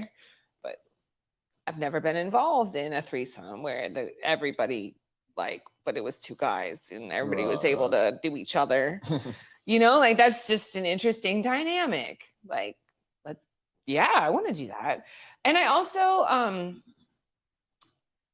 I've always kind of like had this fantasy of doing like a team, like a football team or something, like a whole team. Oh, yeah. But I thought your limit was 5 guys. It is. It's gonna be hard. That's gonna be a small team. It's gonna be like I know. I think about it though. Like a shuffleboard team or something. It doesn't change the fact that I think about it. Like my limit's 5, and my limit's 5 guys because I feel like I can't satisfy more than 5 people at a time. Oh. I think if you put your mind to it, you can do it, Sarah. Like it's a limiting belief right there. Right? I know. I have 1 hand. I have 2 hands. I have a mouth. That's 3. All right. I have a pussy. That's 4. And then there's somebody getting ready for bat. That's 5. I understand. I get a little like anxious if there's a bunch of people standing around. Like I want to be involved with everybody. Like talking about Bitcoin. Yeah, Litecoin went up this week. No, I know. Don't do that. Yeah, no, I want everybody like involved. I want to help everybody out at the same time. But so do you not do anal? Because you left that one out. Okay. I don't do anal. Is that pretty rare in the porn world? Yeah. I hate poop. Oh, okay. But don't you guys have like well, not you guys, but whatever, like porn stars have like cleansing techniques, like right? Yeah, you still have to be like totally in contact with all your poop that whole day. It's fun. I've actually never been too into anal either. Like I've hooked up with 2 girls that I fucking mass. I've never like really. I prefer the vagina. Yeah, it's like wet. Yeah, it's like warm. Yeah, there's no poop that comes out of it. Some guys love anal. Some guys are all about. Some girls love anal. Yeah, like people love anal. Like I'm not that person, and I just believe that you shouldn't do things that you don't like to do. Yeah, I would agree with that. Yeah. What's the next one? What's the funniest thing that happened to her on the set? That's a good question. Funniest. Or like the weirdest, or cops have shown up a couple of times. That was always fun. Cops for what? Yeah, like public indecency complaints, really. Like I was on 2 different sets where cops showed up. One was in Vegas, and we were shooting at a location that was like very close proximity to like the next house. Like the houses in Vegas sometimes are very close. Yeah. And the people in the next house over, when they were upstairs, they were able to see into the house that we were shooting in. I feel like that would have been a nice bonus for me. I would have been like, all right. Yeah, well, they were like shitty about it, and they called the cops. And it was a learning experience for everybody because the cops come and we try to hide like all the cameras and lights and everything. And the cops are like, come on now, we know you're shooting porn. And we're like, well, maybe. But officer, can I borrow your handcuffs? Right. But the thing is that in Vegas, it's not illegal to shoot porn as long as no one can see it. So they were like, is it illegal anywhere? Like, really? Okay. A lot of places. I didn't know that. Yeah. But in Vegas, it's not. And so it was interesting because the cops came in and they were like, they actually sat down and they're like, we actually have to call this in and see like what rules you're violating and if we need to do anything. And they checked on it and they were like, actually, you're allowed to shoot porn, but like, it can't be visible from the street. So just make sure all the blinds are closed. And we were pretty good about it. Like the ones that were facing the street were already closed. It was just like the ones that were facing the house next door, like the little like bedroom and like bathroom windows were, yeah, they were just, the neighbors were being nitpicky, you know? And so they left. They were like, close the windows, you know, and they left. And then there was another time in LA, and it was like in a affluent neighborhood. And I guess even though there was like a privacy gate at the bottom of the driveway was kind of like sloped upwards. And somebody came out to go to their car, and they were wearing less. And I guess one of the neighbors saw and called and complained. And so the cops showed up. So many fucking Karens. So many Karens. That sucks. And especially in LA, man. LA people can be super anal. I lived there for like 6 years. I feel like these bitches are on high alert in no, LA, I know exactly what you mean. Yeah, like chill. Like, don't you got some better to do? So the cops came, and it was like a little scary situation because I guess the director might have had a warrant out for his arrest or something. So as soon as the cops, like, because we have like the house was like cameraed up, and you could see the cops pulling up the driveway. As soon as the cops pulled up the driveway, the director like took off running through the woods, like out the back of the house. Like he just took off. And they came in, they took everybody's IDs, and they ended up writing tickets to the production company. What's going on, bud? They ended up writing tickets to the production company for, you know, not having filming permits and blah blah blah blah blah, all that shit. Yeah, I mean, we don't ever get filming permits when we shoot. We should. And like, it's a pain in the ass, I'm assuming. Yeah, and like, you know that saying, it's easier to ask for forgiveness than it is to ask for permission. That I basically live by that, but porn industry lives by that. Like, just do it. Hopefully everything will be cool. You know, like there's been so many times where we've like shot and filmed in public, and it's like, just hopefully. How in public? Cool. Like, what's the most in public you guys will do? I mean, it depends on the production company. But like, what's like the crazy, and the talent? Like, it's usually like an agreement. Like the director will come up with some crazy idea, and the talent has to feel comfortable doing it. You know. So, I did a production called "Crack Whores of the Tenderloin." Crack Whores. Crack Whores of the Tenderloin, and it was shot in San Francisco, and we shot everything in public on the street, like on the street, like in front of people. During the daytime? During the day and everything. Yes. We just were like, fuck it. Was there like that's fascinating. Was there like a crowd gathered or? Yeah. Like we try to be like fairly quick about the actual outdoor sex parts and stuff. There, like I definitely remember fucking in an alley and like on top of a car and like broad daylight, just somebody else's, just like not our car, like a random car, like just on the street. We're just like hop up on there. Fucked on the beach and like a bus stop or something. Yeah. Oh, fun stuff. Yeah. But you know, it all depends on who's involved and how comfortable everybody involved feels, you know. Like I shot a movie in Curacao. We haven't released it yet. I'm like, what is Curacao? Curaçao's an island. Oh, right, off Venezuela, right? Yeah, exactly. Okay. Exactly. And yeah, we shot there in public, and but it was like not what people walking by public, not that kind of public. It was like historic landmarks and stuff. Like I was so nervous to release this movie because I have this feeling like once the movie's released, they won't let me back in the country. Maybe, I don't know. I heard Curaçao's like kind of rowdy though. They have like right? I'm thinking of the right place. Yeah, super fun. I mean, it's not rowdy, but like it's owned by the Dutch. Yeah, exactly. The Dutch are liberal. Yeah. One of the craziest shit I've ever had happen was when I was in Prague. It was me and Prague. Yeah, me and two of my friends. Right, we're staying in a tiny Airbnb. It was like a 1-bedroom, and my buddy, he had a Tinder date with a girl. Right, so you know what we're doing. We're like, oh, like let's hide at the Starbucks and see if she's attractive or not. And then this girl shows up. She's a smoke show. We're like, holy Okay. shit. Like, this girl reverse catfished our friend because she looked good in the pictures, but she's like smoking hot. Okay. Yeah, like this blonde with big tits and just like a flat stomach, like super innocent face with like a devilish grin. So we had like a little group chat. So I'm like, yo, dude, like after, you know, you're done, can you like put in a good word for me? You know, he's like, yeah, we'll do our best.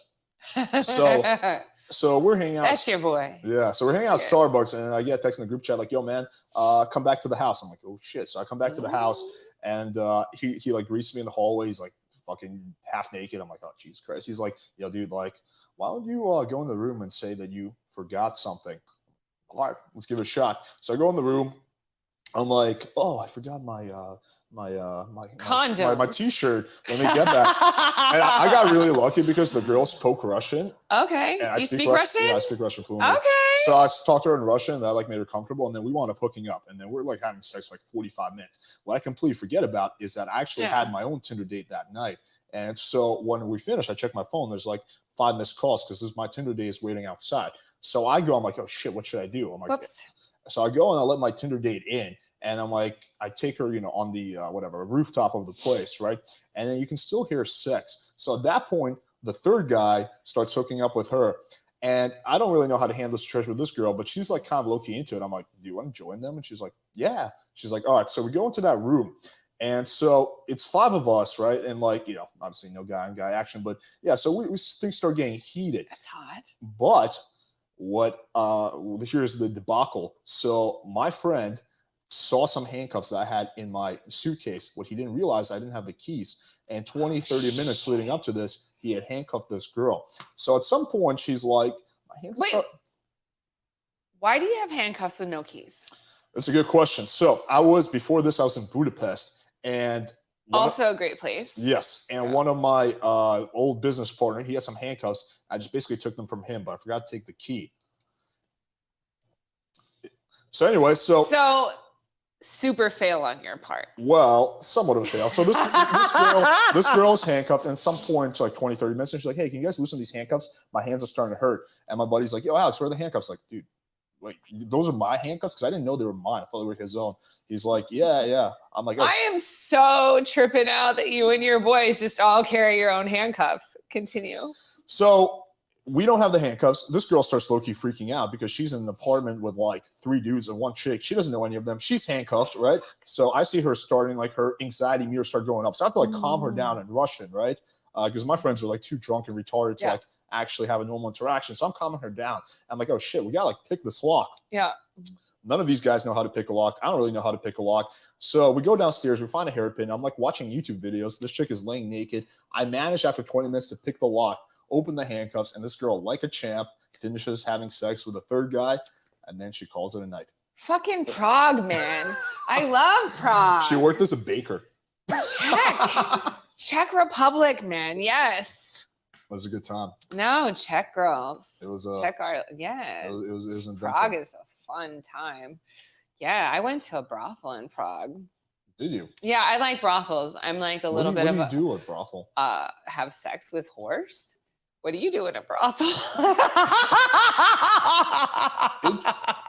I'm just fascinated by that. I'm just saying, like, we all do the same thing. Yeah, like but like the one I went to in Prague was like a Costco. It was dope.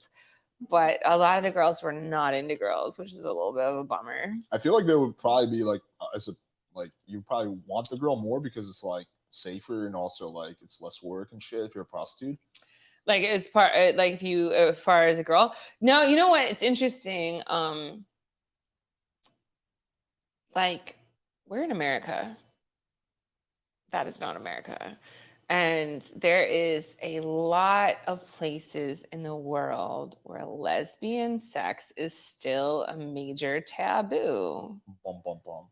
Yeah, like even in especially in like South America, like girl on girl action is really? Like slim. That's not what I've seen from Colombia. You know what? Say 50 Colombian girls, right? They all are whores. There's gonna be except my girlfriend.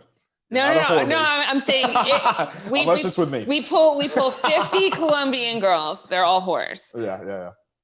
There's only like 10 of them that are willing to have sex with girls. What do you think it would be in America? Like for money, out of 50, 45. Really? For sure. Absolutely. They're like, whatever. I'll lick some pussy for some money. But I feel like you could easily get girls. Like, yeah, no, for sure. Like, it's not about getting girls. It's I just just like like whores. Yeah. something about like the fact that it's a whore turns you on. It's just going, it's like an event, you know, you go to the place and you get the thing that you wanted and then you leave. Is it like a dominance thing at some level? No, not it. It has nothing to do with like domination. It's just like ease, access, and then also like the event of it. Like you can watch movies at home, right? Going to a movie theater is kind of cool still though too, right? You're asking the wrong guy because I haven't been to the movie theater in a decade, but I see your point. But you see what you see what I'm point. saying? It's like, I mean, I can get bitches all day. Like I can get porno bitches. I can just like hit up Instagram bitches or like Tinder bitches or whatever. I mean, bitches. No Tinder bitches for you because I thought you were banned from Tinder. Right. Yeah. But I'm on Bumble. Okay. Bumble bitches. And I say bitches in a nice way. Yeah. I'm like using that loosely. Yeah, please don't take offense at that, my ladies, because I do not mean that in a derogatory way. But the thing is that when you go to a whorehouse, it's a whorehouse. It's like the movie theater. Like you get popcorn and you sit there and watch it and you can't, you know, the bathroom's way over there. But it's like an experience, like the whole thing, you know?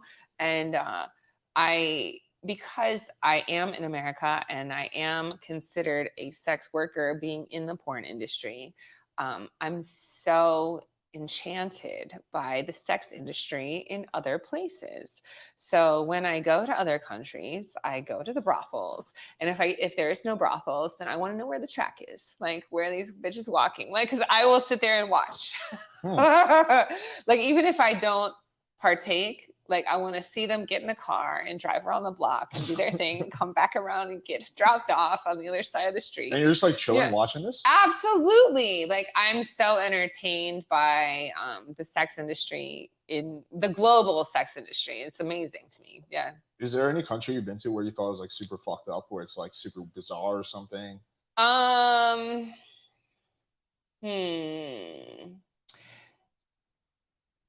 No, not really. Like a lot of places are just interesting to me, you know, like I guess Italy was really interesting because Italy doesn't really have brothels, but they have a lot of women just walking on the street, you know, like late at night. And they are like dressed like hookers, you know, like where I'm from originally from Ohio. And in Ohio, the streetwalkers are very rough looking. They're crack whores, you know, they're in sneakers and dirty sweatsuits, you know, like they're not cute, you know? So like to see, maybe don't get me too excited. Right. No, but to see like hookers dressed up as like streetwalkers with like vinyl boots and like fishnets and stuff, that's kind of cool. I think it's cool. Yeah. Interesting. Yeah, and that was my experience in Italy. It was like, and Germany's a little bit like that too. Well, not a little, like a lot like that. But there's other places in Germany where there's brothels too. Brothels are cool. I think, like, if they let me in. There was this famous brothel, I think it was in Prague or something, where the premise was that you have sex for free, but the whole thing is videotaped. So it gets streamed to the internet. Are you familiar with that? It's like no, Big Brother or something. No, I'm not familiar with that. I don't think it's up anymore, but I know it was like a thing for a while, and that was like the premise. Like, yeah, you get a free hooker, but you know it's got to be videotaped. They have cameras sitting everywhere, and then people. It works like a combination of porn and a brothel. What you got in your mouth? You good? You good? You got something in your mouth? Let's take a few more.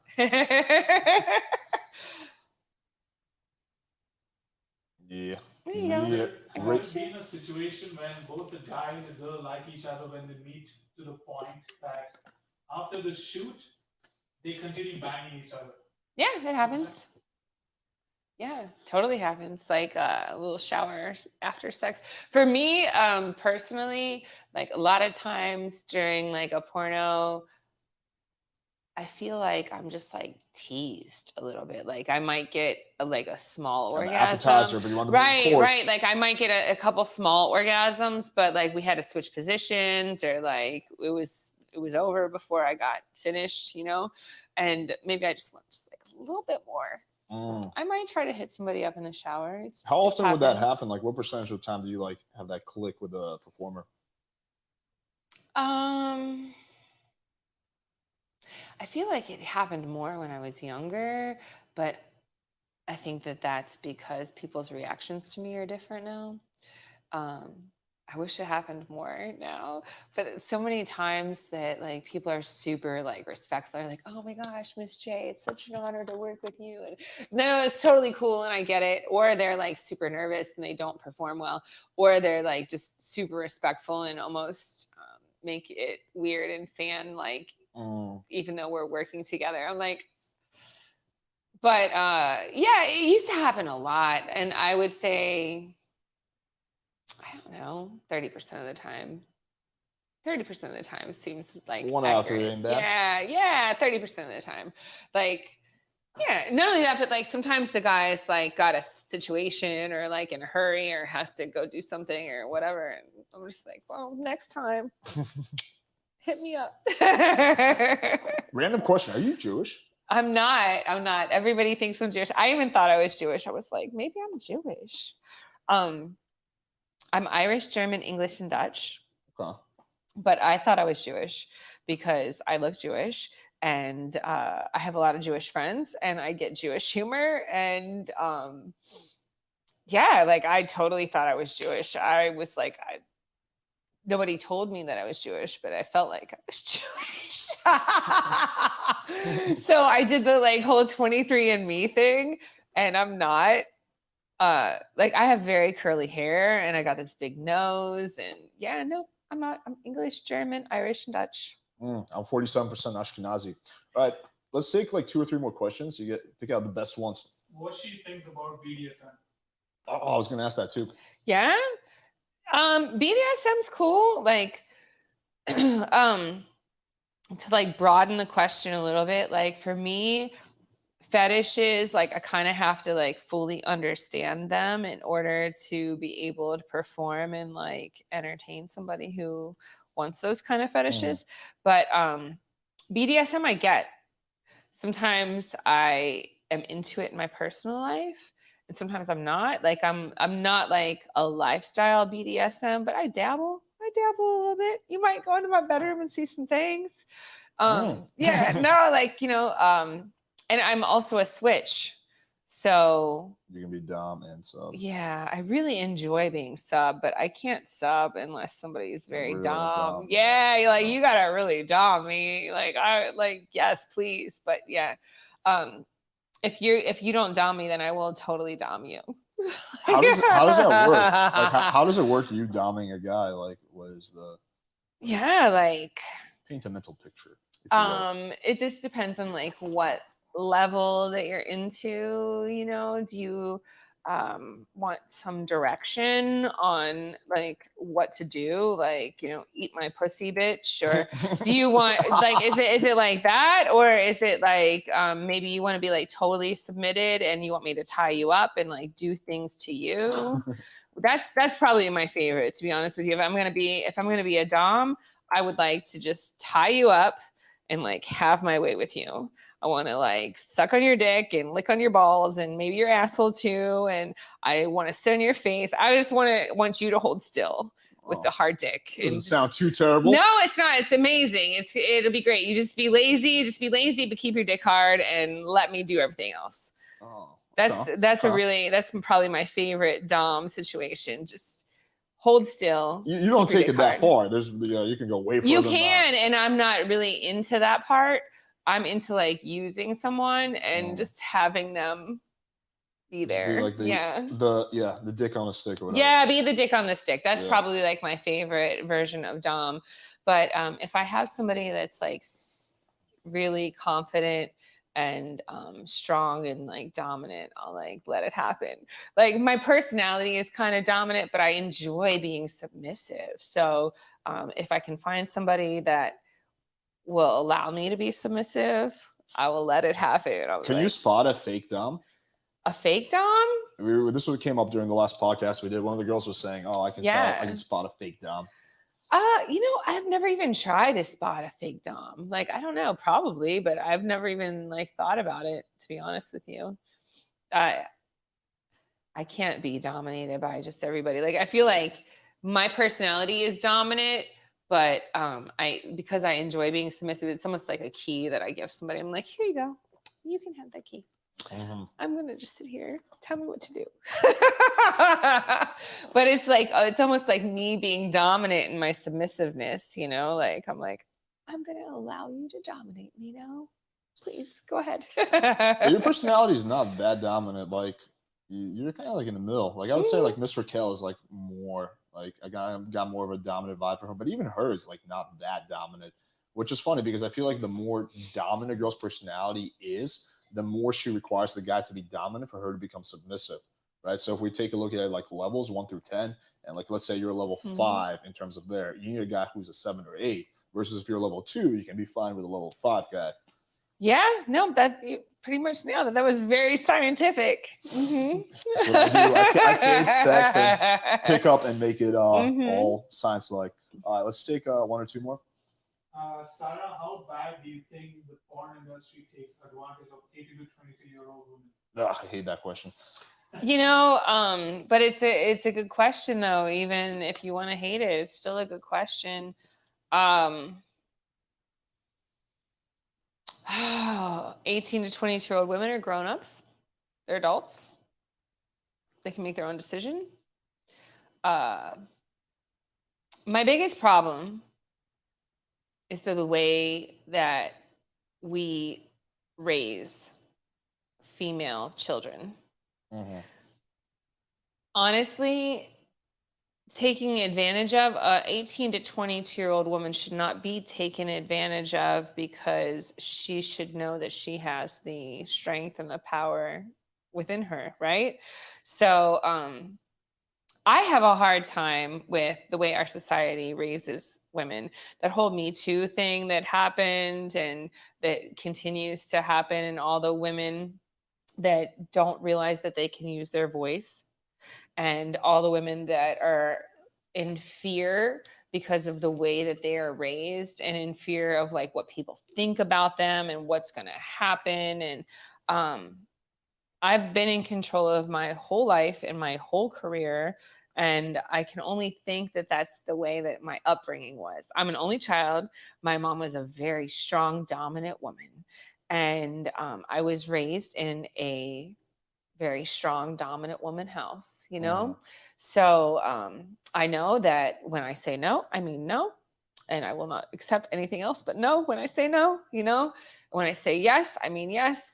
And I will not accept anything but yes, no, whether you like it or not. Yeah, seriously though, like my word is my word. And if I don't want to do something, I will not do it. Right. So but you think part of that is just because you're older, you have more experience, you're more confident versus like if you were. But I was like that younger. Oh, okay. Like, you know, I started porn 21 years ago, you know, like, so I've been doing this a long time and I've always been like that. It comes from confidence and it comes from your upbringing and like the things that you've gone through and the way that women are treated and your mental capacity to understand that you have the strength and the power to be in complete control of everything in your life, you know?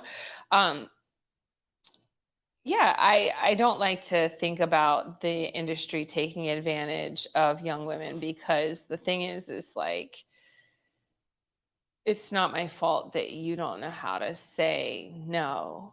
Right. Yeah. What do you think about the whole Mia Khalifa situation? Like with her, like, you know, kind of going after the porn industry post thing, even though she made like so much money from it indirectly. She made like nothing.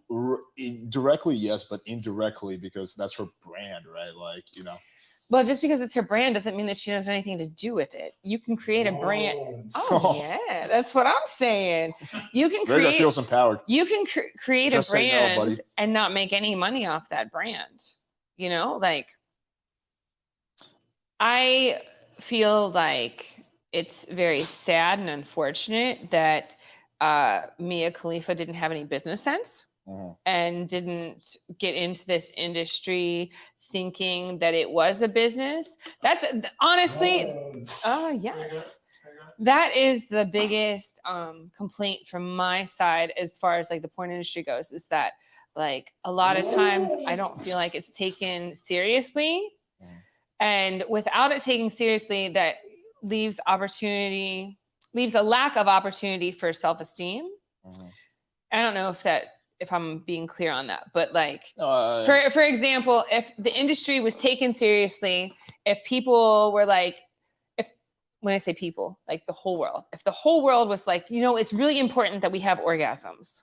If we put more importance on orgasms and more importance on coming and more importance on the part of porn in our lives, then as porn stars and as porn talent, we would all feel like our job was more essential. You know what I mean? So that's where I complain about that. But with Mia, she was not treating this like a business. She literally got in it, signed a contract, made just like a little bit of cash, and then her career was over, because once her contract was over, she didn't take it any further. If I was given the opportunity that Mia Khalifa was given, oh, you think I'm a star now? Yo, I would have been like you couldn't have stopped me if I was given the Mia Khalifa treatment, because the thing is that she signed a contract with, a company that made her a household name. Yeah. They did not make her a ton of money, but they made, I'm totally fine with it. They didn't make her a ton of money, but they made her a household name. Yeah. So once that contract was up, if I was made a household name by a small little contract that only lasted 2 years or whatever. I think it was less than that. It was like, yeah, like whatever. If I was made a star, like a household name. But you're a household name. No, but like I did that myself over 21 years. If a company did that to her over a year, I would have ran with that. I would have had like Mia Khalifa merch. Right. I would have had Mia Khalifa this. I would have had the Mia Khalifa girls. I would have had Mia Khalifa this and a Mia Khalifa club. And I would have had there would be Mia Khalifa vodka. It would be on. You wouldn't be able to stop me like at a very quicker point than now. Like where I'm at now, if I would have had the Mia Khalifa push that the Mia Khalifa had, now it would have been 5 years into the industry. Do you understand what I'm saying? Yeah, I do. Like she was given an amazing opportunity. What happened? This is what I talked about. All right, we're just gonna go audio. It's fine. All right, guys. Yeah. I feel like she was given an amazing opportunity where she was given a gift and she did not know what to do with that gift, and she just set the package down and ran away. Right. Yeah. Yeah. I mean, I wonder how much of it for her was the fact that she comes from like a super conservative background. Like she said, like all her family. Like kind of like. Probably shouldn't have been doing that shit in the first place. No, I agree. Like, I'm assuming for you, your family's been like somewhat supportive, right? Totally, 100%. Yeah, which I think makes a big difference. Absolutely. Yeah. Mm-hmm. Was there like a little bit of a shock for your family, or was it like totally cool from the start? We eased into it very gently. How do you ease into that? I just want to ease into it. Right. So like I started out doing nude modeling. Okay. And then I did, and that was like, it's hard to say, when I was 18, it was like, a little modeling without my clothes on, artistic nudes, it was just like, hard to say. And then I was stripping and it was like exotic dancing. Little Sarah, exotic dancer. And then it went from that to like nude action modeling. I didn't know how to say it, and so I was just like, I kind of like tiptoed around it. I'm an actress, just with less clothes. Right. Like I do a little nude acting, you know? But my mom was also smart and non-condemning, but also not prying, because these kind of things did not matter to her. The things that mattered to my mom was that I was humble and good-hearted and honest and fair and sweet and kind and nice. And you know, the things that matter to my mom is not necessarily how I make my money, but how I live my life, you know? So Your mom sounds like a sweetheart. Yeah. Let's do a silent applause for the moms. My mom's also very supportive of my channel. That's great. Yeah, she loves this stuff. So, well, I don't know if she loves it, but she is very supportive. Yeah, same with my mom. You know, my mom obviously, well, I don't want to say obviously, but there's some weirdos out there. But like, you know, she doesn't watch my porn, and she, you know, she didn't really like to think about her baby having sex on camera. You know, like, can you blame her? Yeah, no, I can't. You know, I don't blame her. But when I do win an award, or I get some kind of accolade, or like some press or something, she's super supportive, and she's like, if that's what you want, that's what I want. I'm like, yay. We're all like, yay. We all yay as a family. Speaking of which, I was always curious about this. Like, how does the award process work? Because I would feel like it's so subjective, right? Like, how do you like decide who has the best sex scene? Like, I'm just trying to figure that out. I think it's political, right? Is it?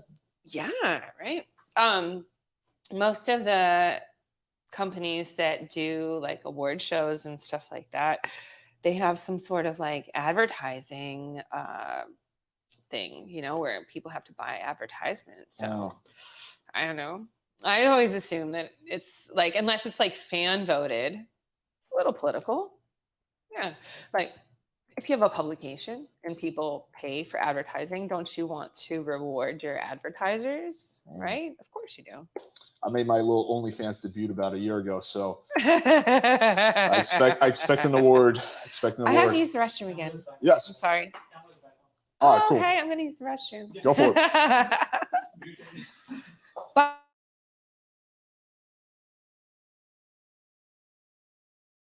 But do you have any last questions? Well,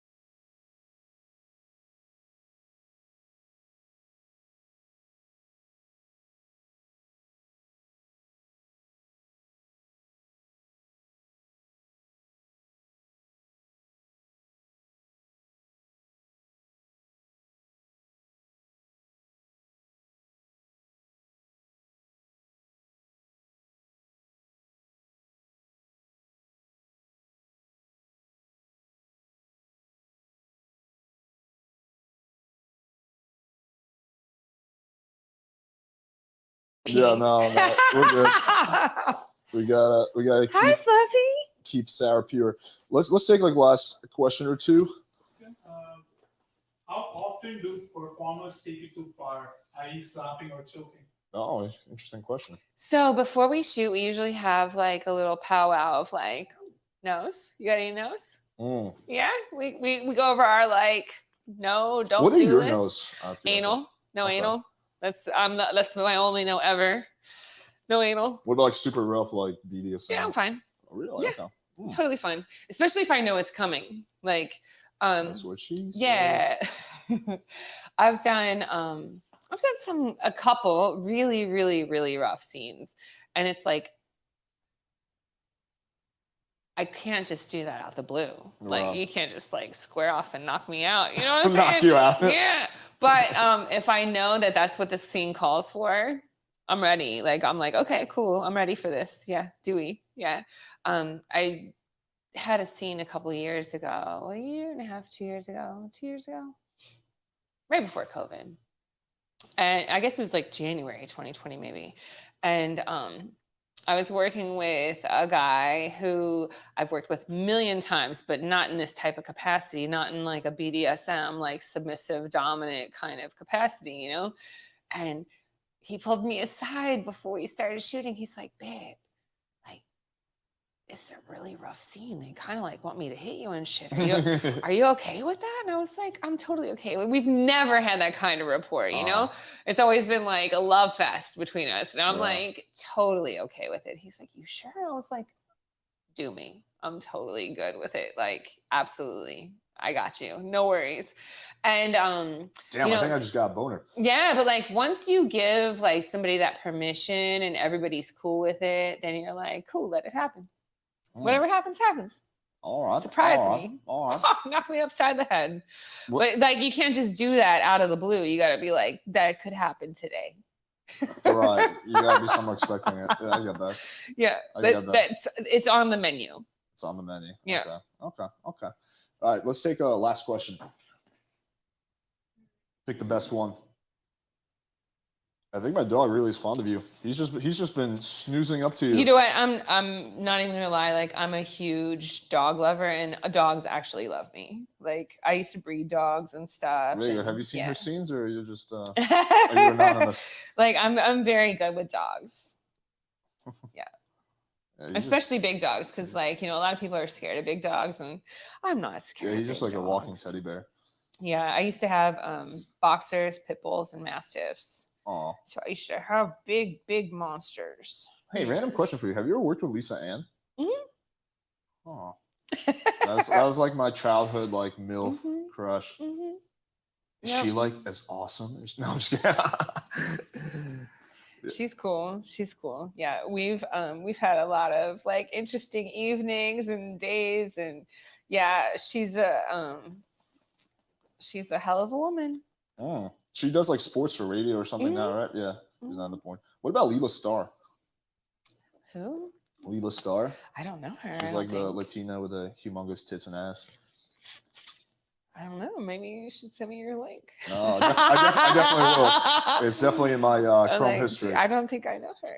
All right, what's the last question? Okay. Advice on meeting and picking up cougars. Okay. Advice question. on meeting and picking up cougars. Just in general, yeah. Talk less talking. Yeah, like women, especially older women, usually know if they want to have sex with you within the first 3 minutes, maybe even less. And it's just up to you to fuck that up. Interesting. Yeah, like I think talking less is, you know, so many guys are like, what should I say? And like, what pickup lines? And don't less all that, you know, like buy somebody a drink, shoot them a smile, like, hey, how you doing? Just sit there and nod. Like, yes, a lot of agreeing and nodding. Just yes, don't talk so much. Yeah, I'm trying to think. I picked up a cougar like about a year ago. It was at that bar that's El Tucano, whatever. Yeah. You ever go to the spot next to that? Yeah. Oh man, I love that place. I mean, I don't want to tell who that spot is. Don't even mention it because I like to go there. Yeah, but I think one common thing with cougars is quite often they'll ask, like, especially if you're like, she's like, what do you do? Why do you want me? Like, what you can get younger girls, so you have to know how to answer that. Do they ask that? I've been asked that, yeah. Really? Yeah. So I think I'm trying to remember what my answer was.